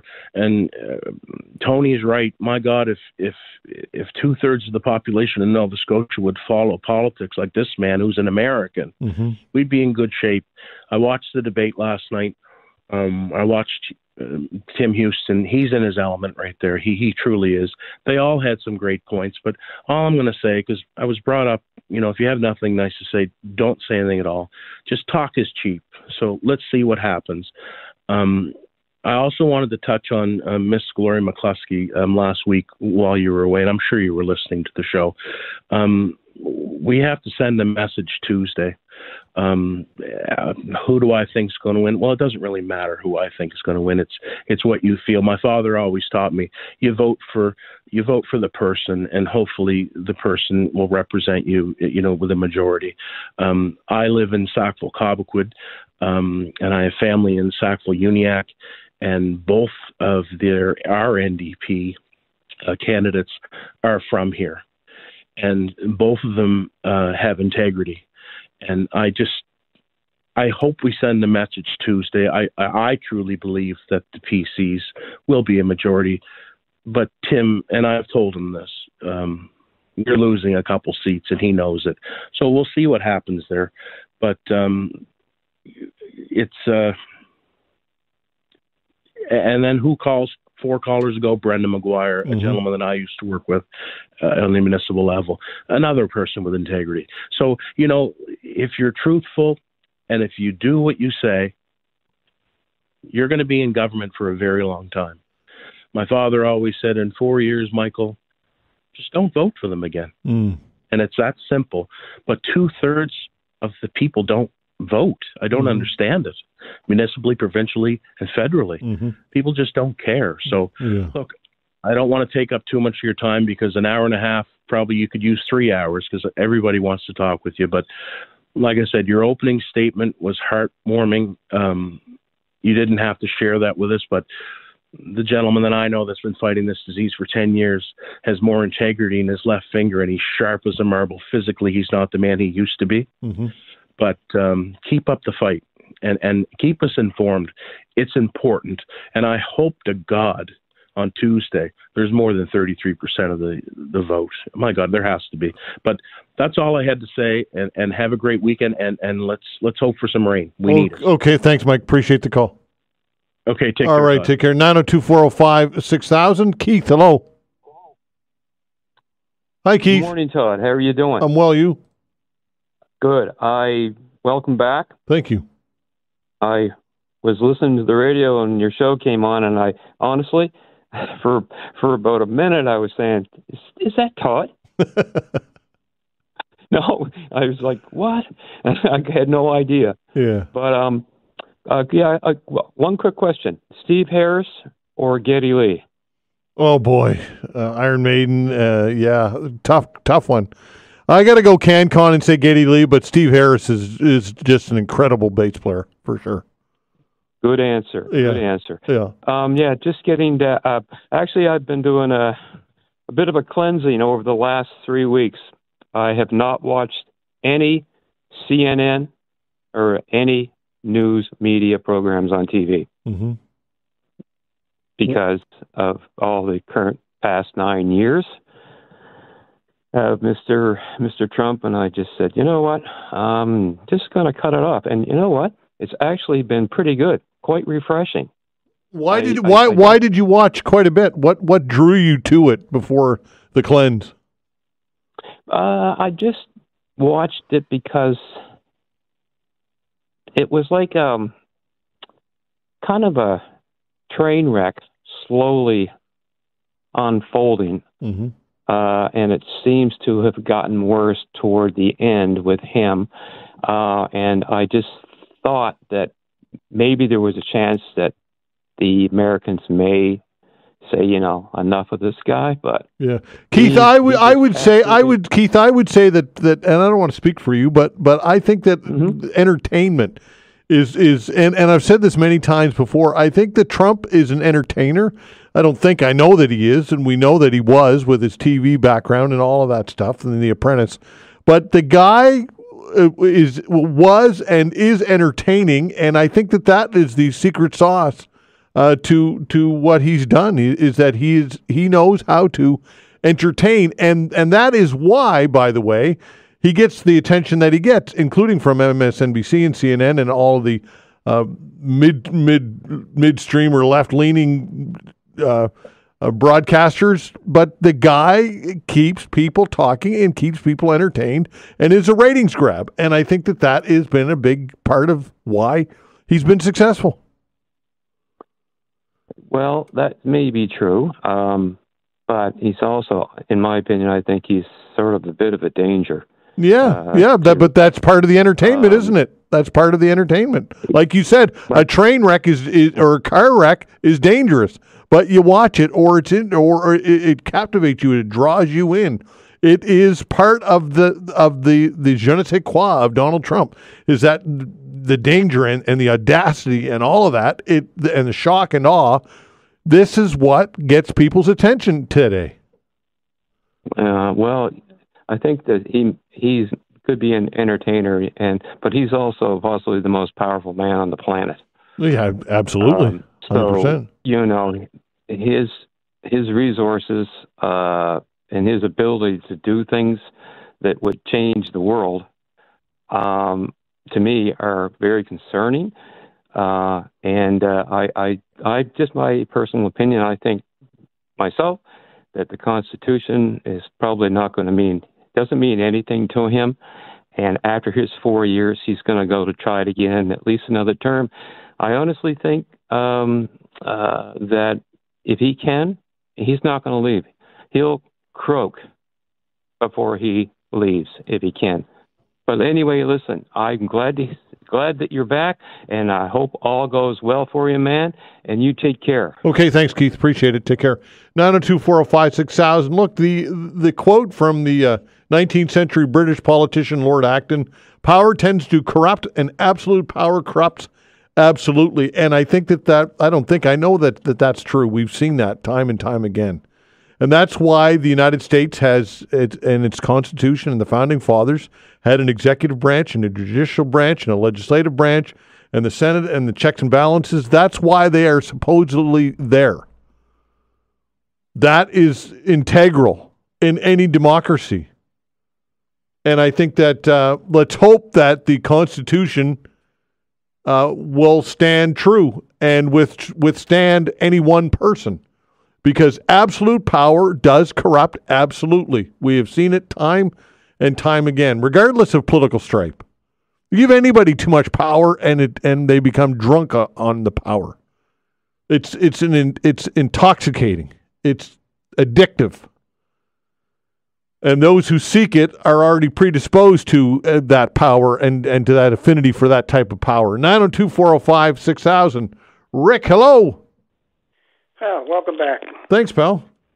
That's all right. Look, a couple of things just on your previous Trump hater calls. Yeah. Look, I don't know anyone else in American political history, I didn't go that far back, but who was referred to as Hitler as many times as Trump has. So just from that standpoint, that's the fears that he's going to stay for another term, in his 80s, I think are unfounded and ridiculous. However, I want to talk about another president. Today is an anniversary. What anniversary is it? Quickly. I don't know. You tell me. John F. Kennedy was assassinated on 22nd of November, 1963. Wow. And this is how it ties into Trump. Yeah. Trump has said that he's going to release the rest of the JFK documents that he was going to release in 2017, but talked out of it by John Bolton and Mike Pompeo. Mm-hmm. So this time around, got to remember that all the nominations that Trump is making, they don't have to be confirmed. He could actually use the rule that you can go for 2 years without being confirmed. So, with Matt Gaetz dropping out, he's pretty young. But I think, he wants to, this time, surround himself with people that will not betray him or betray his the way that he wants to do things like the last time, because it was pathetic. But anyway, that's what I wanted to talk about.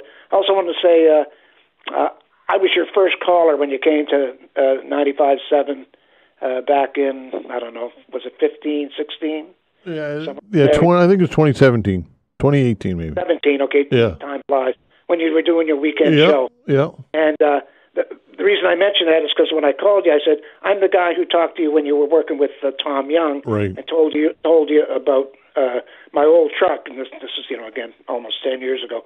Anyway, we just had the 50th anniversary party for the truck. Nice. So you'd have the old Ford. Is it F100 or F1? It's F100, isn't it? F100, yeah. They didn't make the F-150 yet. And it's a super cab, and I had it all fancied up for the party, and it looks almost brand new, like it came off the lot. Beautiful. Anyway, we're looking for another 10 years, and people used to joke saying, which going to last longer, Rick, you or the truck? And I used to laugh. Not so much now. It turns out it's going to be the truck. Okay. Talk to you later. All right, take care. 902-405-6000. We'll continue with your calls when we come back.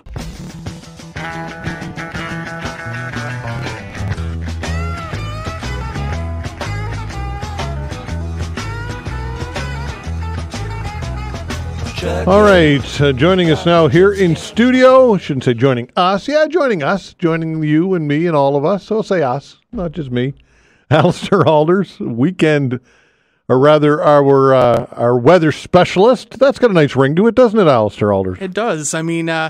I'll have a title upgrade eventually to meteorologist, but hey, I like the weather specialist. All right. So too. what's the trajectory to becoming a meteorologist?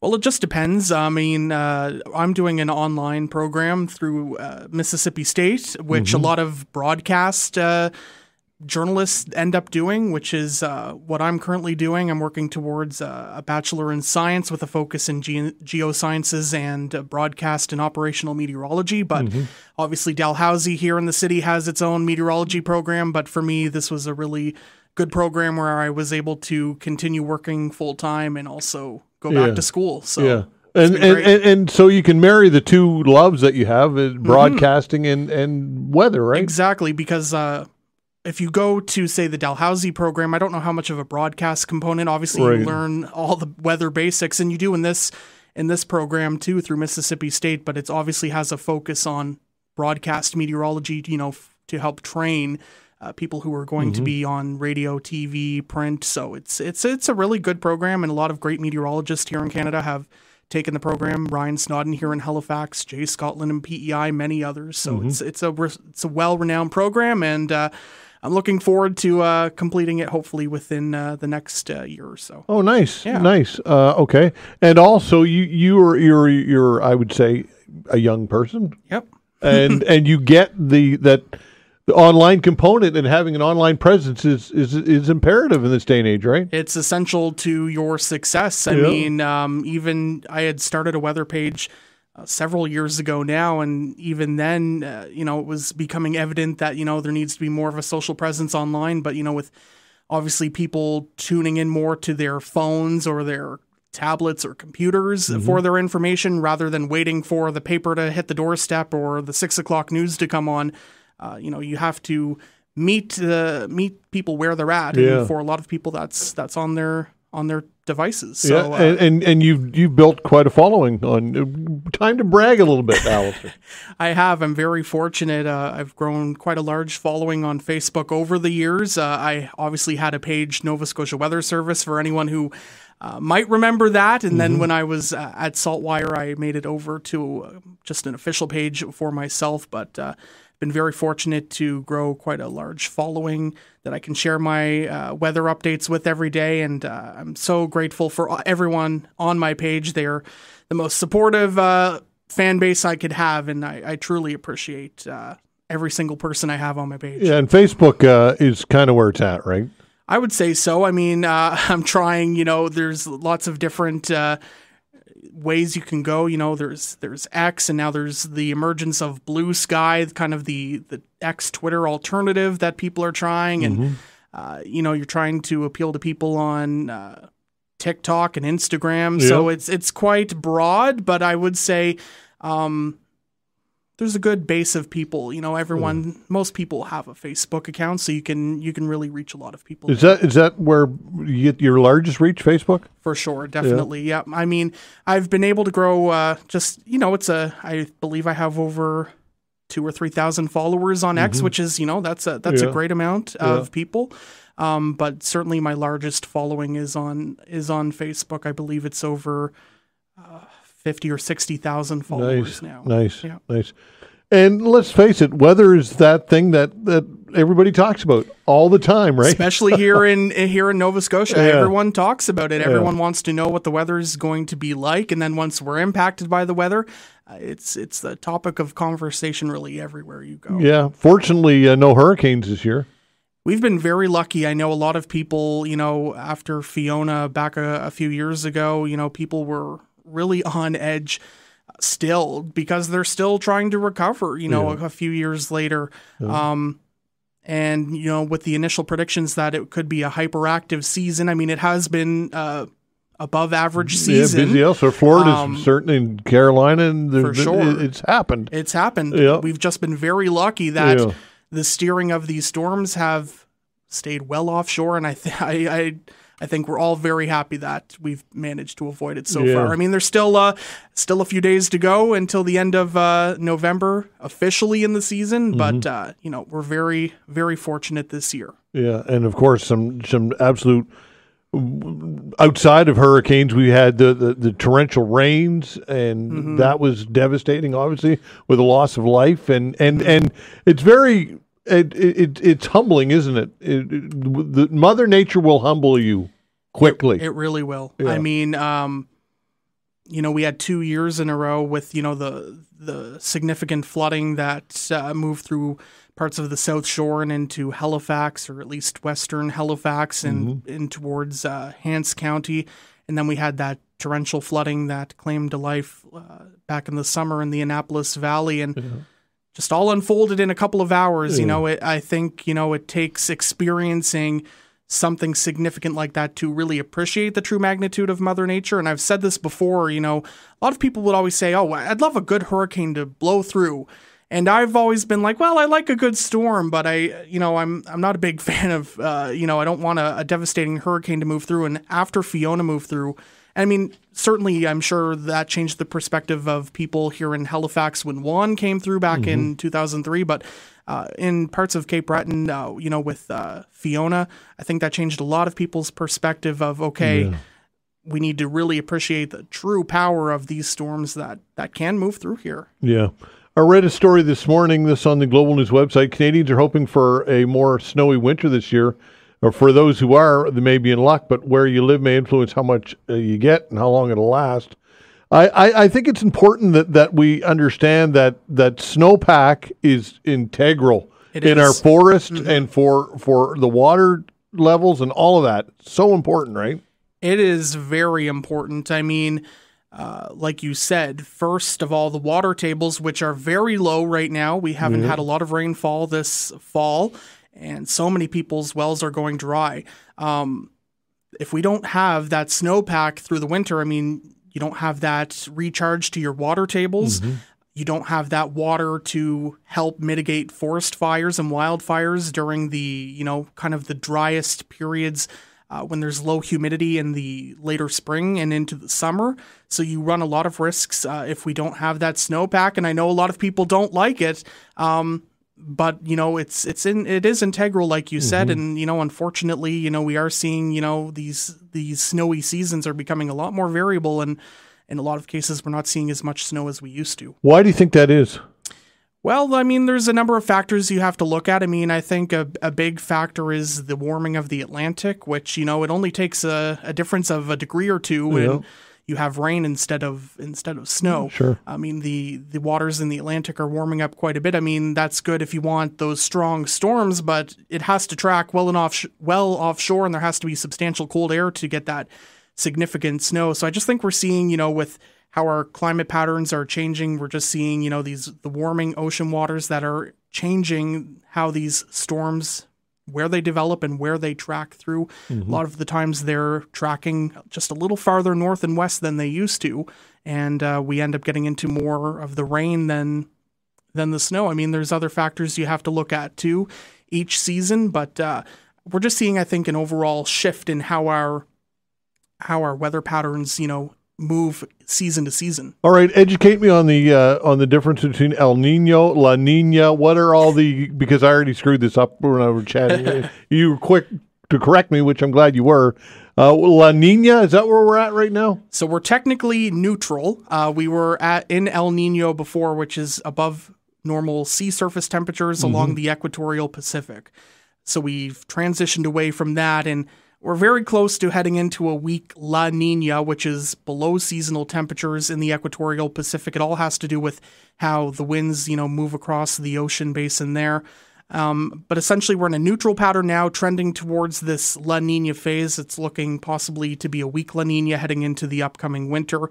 And essentially, something as simple as cooler than normal, or in a case of an El Nino, warmer than normal, ocean temperatures in the Pacific has implications for weather patterns across the entire world. Sure. So that's the La Nina would indicate, if logic would dictate, more snow. Maybe or maybe not. Not necessarily. No. I think because of, obviously La Nina is a big influence. You have to look at other impacts too, other teleconnections, as they're called, to see what's happening and what's going to steer patterns each season. I would say during La Nina patterns, we had a trip 3 winters. I think last winter was still the El Nino, but before that we had 3 La Ninas consecutive, and it didn't really equate to more snow than normal. Certainly in La Nina patterns, we see a more variable jet stream. We get into more opportunities for more snow depending on how that jet stream sits. It's all dependent on that crucial storm track.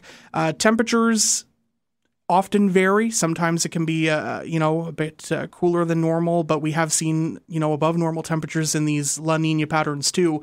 And I would say that, the current modeling, if you believe in the long range, seasonal guidance, is pointing towards, possibly a less snowy than normal winter for all of Atlantic Canada, except maybe Labrador. We'll have to see if that verifies. I'm not saying that's going to be the case for sure, but certainly it leads to a more variable weather pattern. El Nino typically leads to, less snow and warmer temperatures. La Nina is more of a variable pattern through the winter. Okay, let's look at, just for those who are wondering what the near forecast is going to be, what can people expect? Some much-needed rain coming this weekend. Very much-needed rain. I looked at the data. We've only had about 15 to 17 millimeters month to date here in Halifax. Wow. And we had less rain than normal in October, so it's been very dry, even though it's been very gloomy for the past few weeks. But the much needed rain moving through this evening. We have a developing storm system, if you will, not necessarily a storm per se, but it will be moving through as we go through Saturday with, we have drizzle out there now. We'll see some showers this afternoon. The steadier rain will be moving in overnight into Saturday morning with rain at times heavy, maybe even a thunderstorm. That rain does ease as we go through Saturday afternoon to a lighter chance of showers and drizzle, but then there's further showers in the forecast Saturday night and Sunday. So in total for Halifax, it's about 30 to 50 millimeters of rain, now through Sunday evening, which is great. We need that rainfall. The bulk of it will be likely overnight tonight and for the first half of Saturday. We will hope that we get into that steadier rain and nothing too heavy, because we do need it to obviously absorb into the ground and not just run off, because that has been an issue the last several months too. The temperatures are, even though it's damp, are still above normal. We will be trending cooler though as we go later this weekend, and there are signals. Now, we haven't had any snow so far, really. We've had, I think, a few flurries, no substantial snow. We usually get, kind of one system that moves in November, 1 or 2. There is some colder air that's expected to arrive at the end of the month into the first part of December. So depending on how everything sets up, maybe more opportunities for snow in December, but it's certainly looking like our temperatures will be cooling near and below seasonal as we head into meteorological winter, which begins December 1st. Nice. Allister, great chatting with you. Thanks for joining us here in studio. Appreciate it. Thank you, Todd. All right, take care. That's Allister Aalders, our weather specialist. Sports with Cecil when we come back.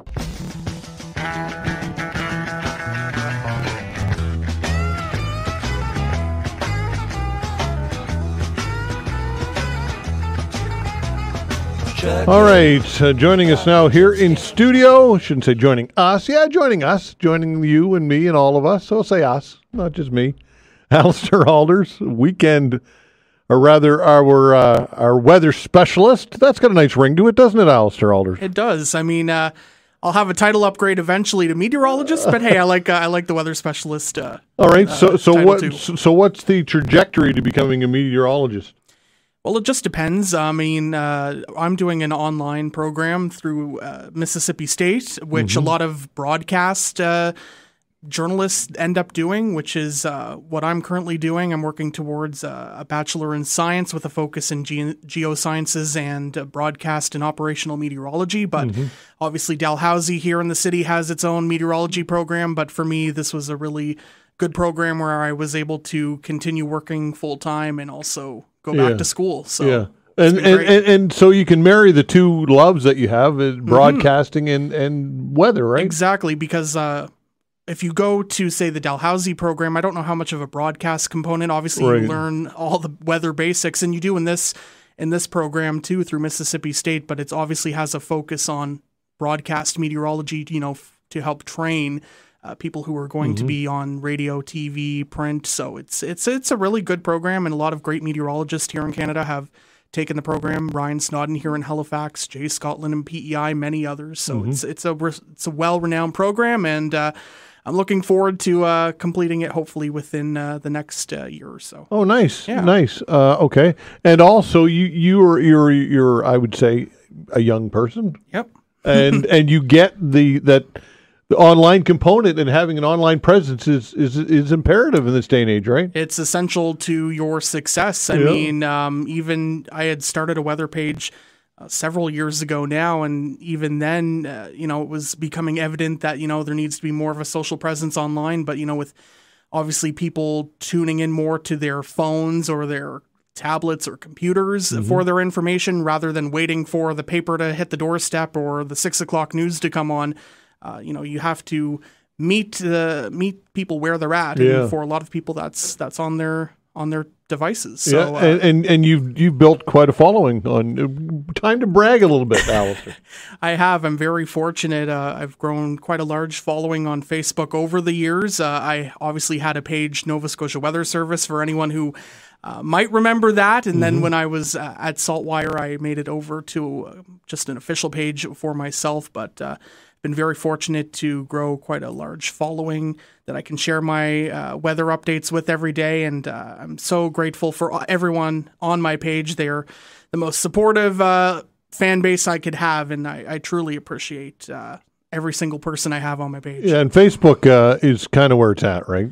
I would say so. I mean, I'm trying, there's lots of different ways you can go. There's X, and now there's the emergence of Blue Sky, kind of the X Twitter alternative that people are trying. And, you're trying to appeal to people on TikTok and Instagram. Yep. So it's quite broad, but I would say there's a good base of people. Most people have a Facebook account, so you can really reach a lot of people. Is that where you get your largest reach, Facebook? For sure, definitely. Yeah. I mean, I've been able to grow. I believe I have over 2,000 or 3,000 followers on X, which is that's a great amount of people. But certainly my largest following is on Facebook. I believe it's over 50 or 60,000 followers now. Nice. And let's face it, weather is that thing that everybody talks about all the time, right? Especially here in Nova Scotia. Everyone talks about it. Everyone wants to know what the weather is going to be like, and then once we're impacted by the weather, it's the topic of conversation really everywhere you go. Yeah. Fortunately, no hurricanes this year. We've been very lucky. I know a lot of people, after Fiona back a few years ago, people were really on edge still because they're still trying to recover, a few years later. And, with the initial predictions that it could be a hyperactive season, I mean, it has been above average season. Yeah, busy elsewhere. Florida's certainly, in Carolina, and for sure. It's happened. It's happened. Yeah. We've just been very lucky that the steering of these storms have stayed well offshore, and I think we're all very happy that we've managed to avoid it so far. I mean, there's still a few days to go until the end of November officially in the season, but we're very, very fortunate this year. Yeah, and of course, some absolute outside of hurricanes, we had the torrential rains, and that was devastating, obviously, with the loss of life, and it's very. It's humbling, isn't it? The Mother Nature will humble you quickly. It really will. Yeah. I mean, we had 2 years in a row with the significant flooding that moved through parts of the South Shore and into Halifax, or at least western Halifax, and in towards Hants County, and then we had that torrential flooding that claimed to life back in the summer in the Annapolis Valley, and. Just all unfolded in a couple of hours. I think, it takes experiencing something significant like that to really appreciate the true magnitude of Mother Nature. And I've said this before, a lot of people would always say, oh, I'd love a good hurricane to blow through. And I've always been like, well, I like a good storm, but I'm not a big fan of, I don't want a devastating hurricane to move through. And after Fiona moved through, I mean, certainly I'm sure that changed the perspective of people here in Halifax when Juan came through back in 2003. But in parts of Cape Breton, with Fiona, I think that changed a lot of people's perspective of, we need to really appreciate the true power of these storms that can move through here. Yeah. I read a story this morning, this on the Global News website. Canadians are hoping for a more snowy winter this year. Or for those who are, they may be in luck, but where you live may influence how much you get and how long it'll last. I think it's important that we understand that snowpack is integral in our forest and for the water levels and all of that. So important, right? It is very important. I mean, like you said, first of all, the water tables, which are very low right now. We haven't had a lot of rainfall this fall, and so many people's wells are going dry. If we don't have that snowpack through the winter, I mean, you don't have that recharge to your water tables. You don't have that water to help mitigate forest fires and wildfires during the, kind of the driest periods when there's low humidity in the later spring and into the summer. So you run a lot of risks if we don't have that snowpack. And I know a lot of people don't like it, but it is integral, like you said. And unfortunately, we are seeing these snowy seasons are becoming a lot more variable, and in a lot of cases, we're not seeing as much snow as we used to. Why do you think that is? Well, I mean, there's a number of factors you have to look at. I mean, I think a big factor is the warming of the Atlantic, which, it only takes a difference of a degree or two when you have rain instead of snow. Sure. I mean, the waters in the Atlantic are warming up quite a bit. I mean, that's good if you want those strong storms, but it has to track well offshore, and there has to be substantial cold air to get that significant snow. So I just think we're seeing, with how our climate patterns are changing, we're just seeing, the warming ocean waters that are changing how these storms, where they develop and where they track through. A lot of the times they're tracking just a little farther north and west than they used to, and we end up getting into more of the rain than the snow. I mean, there's other factors you have to look at too each season, but we're just seeing, I think, an overall shift in how our weather patterns, move season to season. All right, educate me on the difference between El Nino, La Nina. What are all because I already screwed this up when I was chatting. You were quick to correct me, which I'm glad you were. La Nina, is that where we're at right now? So we're technically neutral. We were in El Nino before, which is above normal sea surface temperatures along the equatorial Pacific. So we've transitioned away from that, and we're very close to heading into a weak La Nina, which is below seasonal temperatures in the equatorial Pacific. It all has to do with how the winds, move across the ocean basin there. But essentially, we're in a neutral pattern now, trending towards this La Nina phase. It's looking possibly to be a weak La Nina heading into the upcoming winter. And essentially, something as simple as cooler than normal, or in a case of an El Nino, warmer than normal, ocean temperatures in the Pacific has implications for weather patterns across the entire world. Sure. So that's the La Nina would indicate, if logic would dictate, more snow. Maybe or maybe not. Not necessarily. No. I think because of, obviously La Nina is a big influence. You have to look at other impacts too, other teleconnections, as they're called, to see what's happening and what's going to steer patterns each season. I would say during La Nina patterns, we had 3 winters. I think last winter was still the El Nino, but before that we had 3 La Ninas consecutive, and it didn't really equate to more snow than normal. Certainly in La Nina patterns, we see a more variable jet stream. We get into more opportunities for more snow, depending on how that jet stream sits. It's all dependent on that crucial storm track. Temperatures often vary. Sometimes it can be, a bit cooler than normal, but we have seen, above normal temperatures in these La Nina patterns too. And I would say that, the current modeling, if you believe in the long range, seasonal guidance, is pointing towards, possibly a less snowy than normal winter for all of Atlantic Canada, except maybe Labrador. We'll have to see if that verifies. I'm not saying that's going to be the case for sure, but certainly it leads to a more variable weather pattern. El Nino typically leads to, less snow and warmer temperatures. La Nina is more of a variable pattern through the winter. Okay, let's look at, just for those who are wondering what the near forecast is going to be, what can people expect? Some much needed rain coming this weekend. Very much needed rain. I looked at the data. We've only had about 15 to 17 millimeters month to date here in Halifax. Wow. And I mean, we had less rain than normal in October, so it's been very dry, even though it's been very gloomy for the past few weeks. But the much needed rain moving through this evening. We have a developing storm system, if you will, not necessarily a storm per se, but it will be moving through as we go through Saturday with, we have drizzle out there now. We'll see some showers this afternoon. The steadier rain will be moving in overnight into Saturday morning with rain at times heavy, maybe even a thunderstorm. That rain does ease as we go through Saturday afternoon to a lighter chance of showers and drizzle, but then there's further showers in the forecast Saturday night and Sunday. So in total for Halifax, it's about 30 to 50 millimeters of rain, now through Sunday evening, which is great. We need that rainfall. The bulk of it will be likely overnight tonight and for the first half of Saturday. We will hope that we get into that steadier rain and nothing too heavy, because we do need it to obviously absorb into the ground and not just run off, because that has been an issue the last several months too. Mm-hmm. The temperatures are, even though it's damp, are still above normal. We will be trending cooler though as we go later this weekend, and there are signals. Now, we haven't had any snow so far, really. I mean, we've had, I think, a few flurries. Mm-hmm. No substantial snow. We usually get, kind of one system that moves in November, one or two.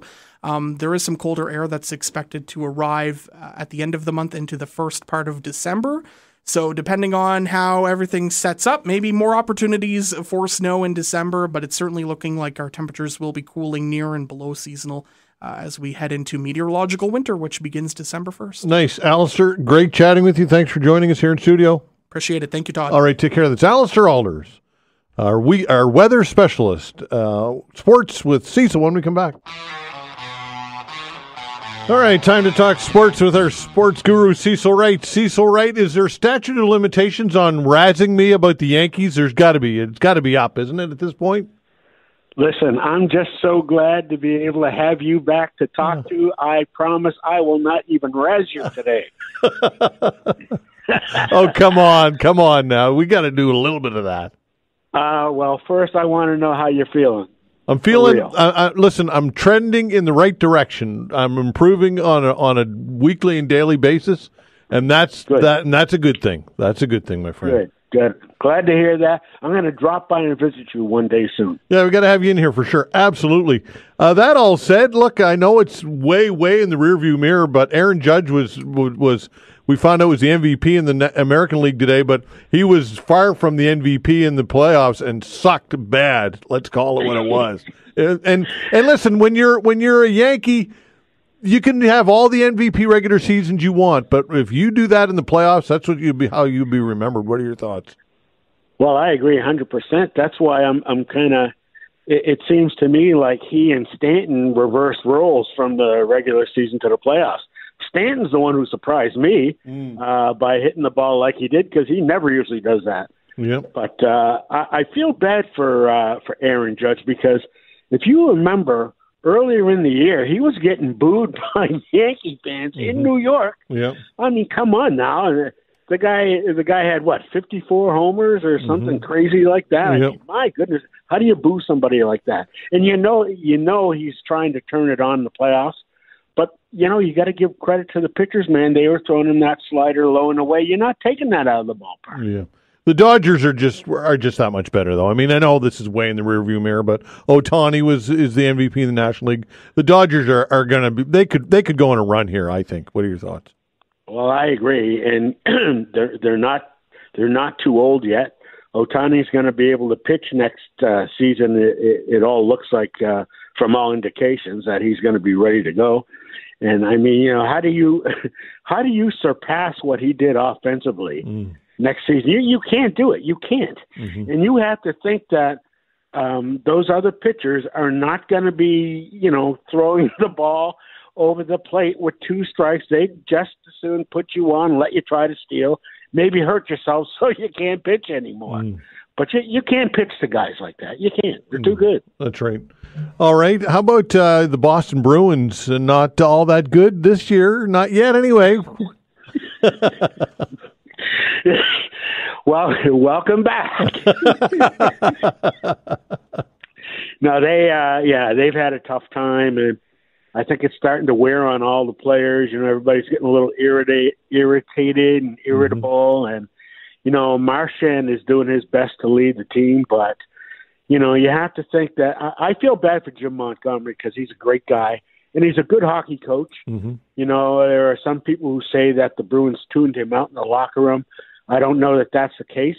I think the players just have to step up, and Joe Sacco got his first win last night, a 1-0 win over Utah, and I'm glad they did that. But I really feel bad for Montgomery and for coaches who I feel are unjustifiably fired. Now, you can't fire the team, right? That's the old adage, right? So you fire the coach, and that's basically where they're at with this one. The coach takes the heat, but I'll tell you what, Don Sweeney, their general manager, he's on the hot seat right now too. And I think that they went out and spent a lot of money on Lindholm and the big defensemen, and so far neither one of them have been playing up to expectation. Now, having said that, Lindholm got the goal, or the game-winning goal last night, so good for him. But they just have not been able to crank it up when the puck is dropped, and that's what they're going to have to do. They're going to have to get more physical too. I think they've been playing Lady Bing hockey. Yeah, absolutely. The New York, well, there you go, New York Jets. The Winnipeg Jets, 16-3, but they're having a real hard time getting people into that building. And is it inevitable? Is it the economy? Is it that Winnipeg? Anybody who's been there, I've been there. It's a small, more than a small market. I mean, what about the long-term viability for Winnipeg? I don't like it personally, and I am always the first one to say, the old Nordiques used to sell out probably 3 out of 4 games when they played in Quebec City. And I feel bad for that city having lost that team, even though they supported it greatly, kind of like the Montreal Expos, and I would love to see hockey return to Quebec City, personally. Yeah, for sure.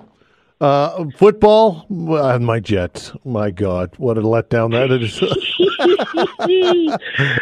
even the Patriots, you can't even beat the Patriots. You're stuck when you can't even beat the Patriots, right?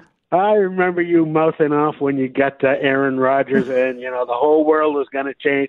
Then you got Devontae Adams, and oh baby, these two are going to set the world on fire. What you saying now? Yeah, I know. It's brutal. It's absolutely brutal. Who do you like right now? Any surprises just quickly in the NFL this year that's really kind of taking you by surprise? Quite honestly, I didn't think that. I know they lost last night, but I didn't think the Pittsburgh Steelers were going to be as good as they've proven to be. I thought Russell Wilson was on the downside of his career, and I just didn't think that they were going to be in first place in their division.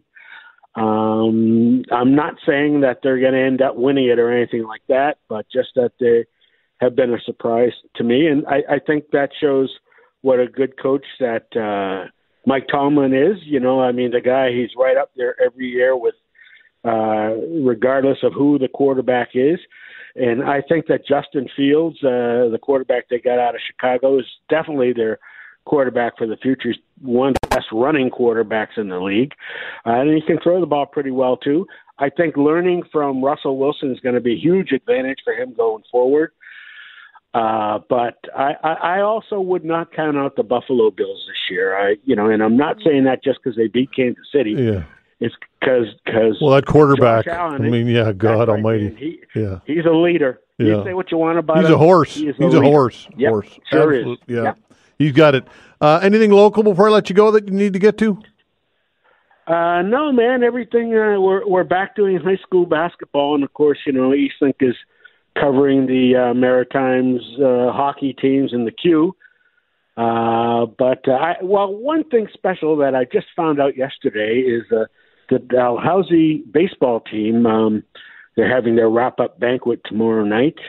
And I just got a call yesterday that they are naming an award in my honor called the Cecil Wright Leadership Award for the Dalhousie Baseball Tigers, which really caught me off guard. I was kind of speechless for a moment. So I'm going to go out. Number one for breaking news. Traffic. Oh, sorry, Cecil. Yeah, that's fantastic. Well-deserved. That is indicating that I'm way over time. Listen, buddy, thanks, and let's have you in studio real soon. All right, buddy. Take care. Okay, take care. That's Cecil Wright, sports guru. Thanks, everybody, for listening. We appreciate it very much. Again, I'm way over. I'd like to thank Vanessa Vandeness on the other side of the glass at the control boards. Doing a fine job, as always. As far as next week goes, a Tuesday night, I'm going to be working our election panel, and I'll be back on Friday as well. And Steve Murphy, of course, on Monday. We'll be back. See you then.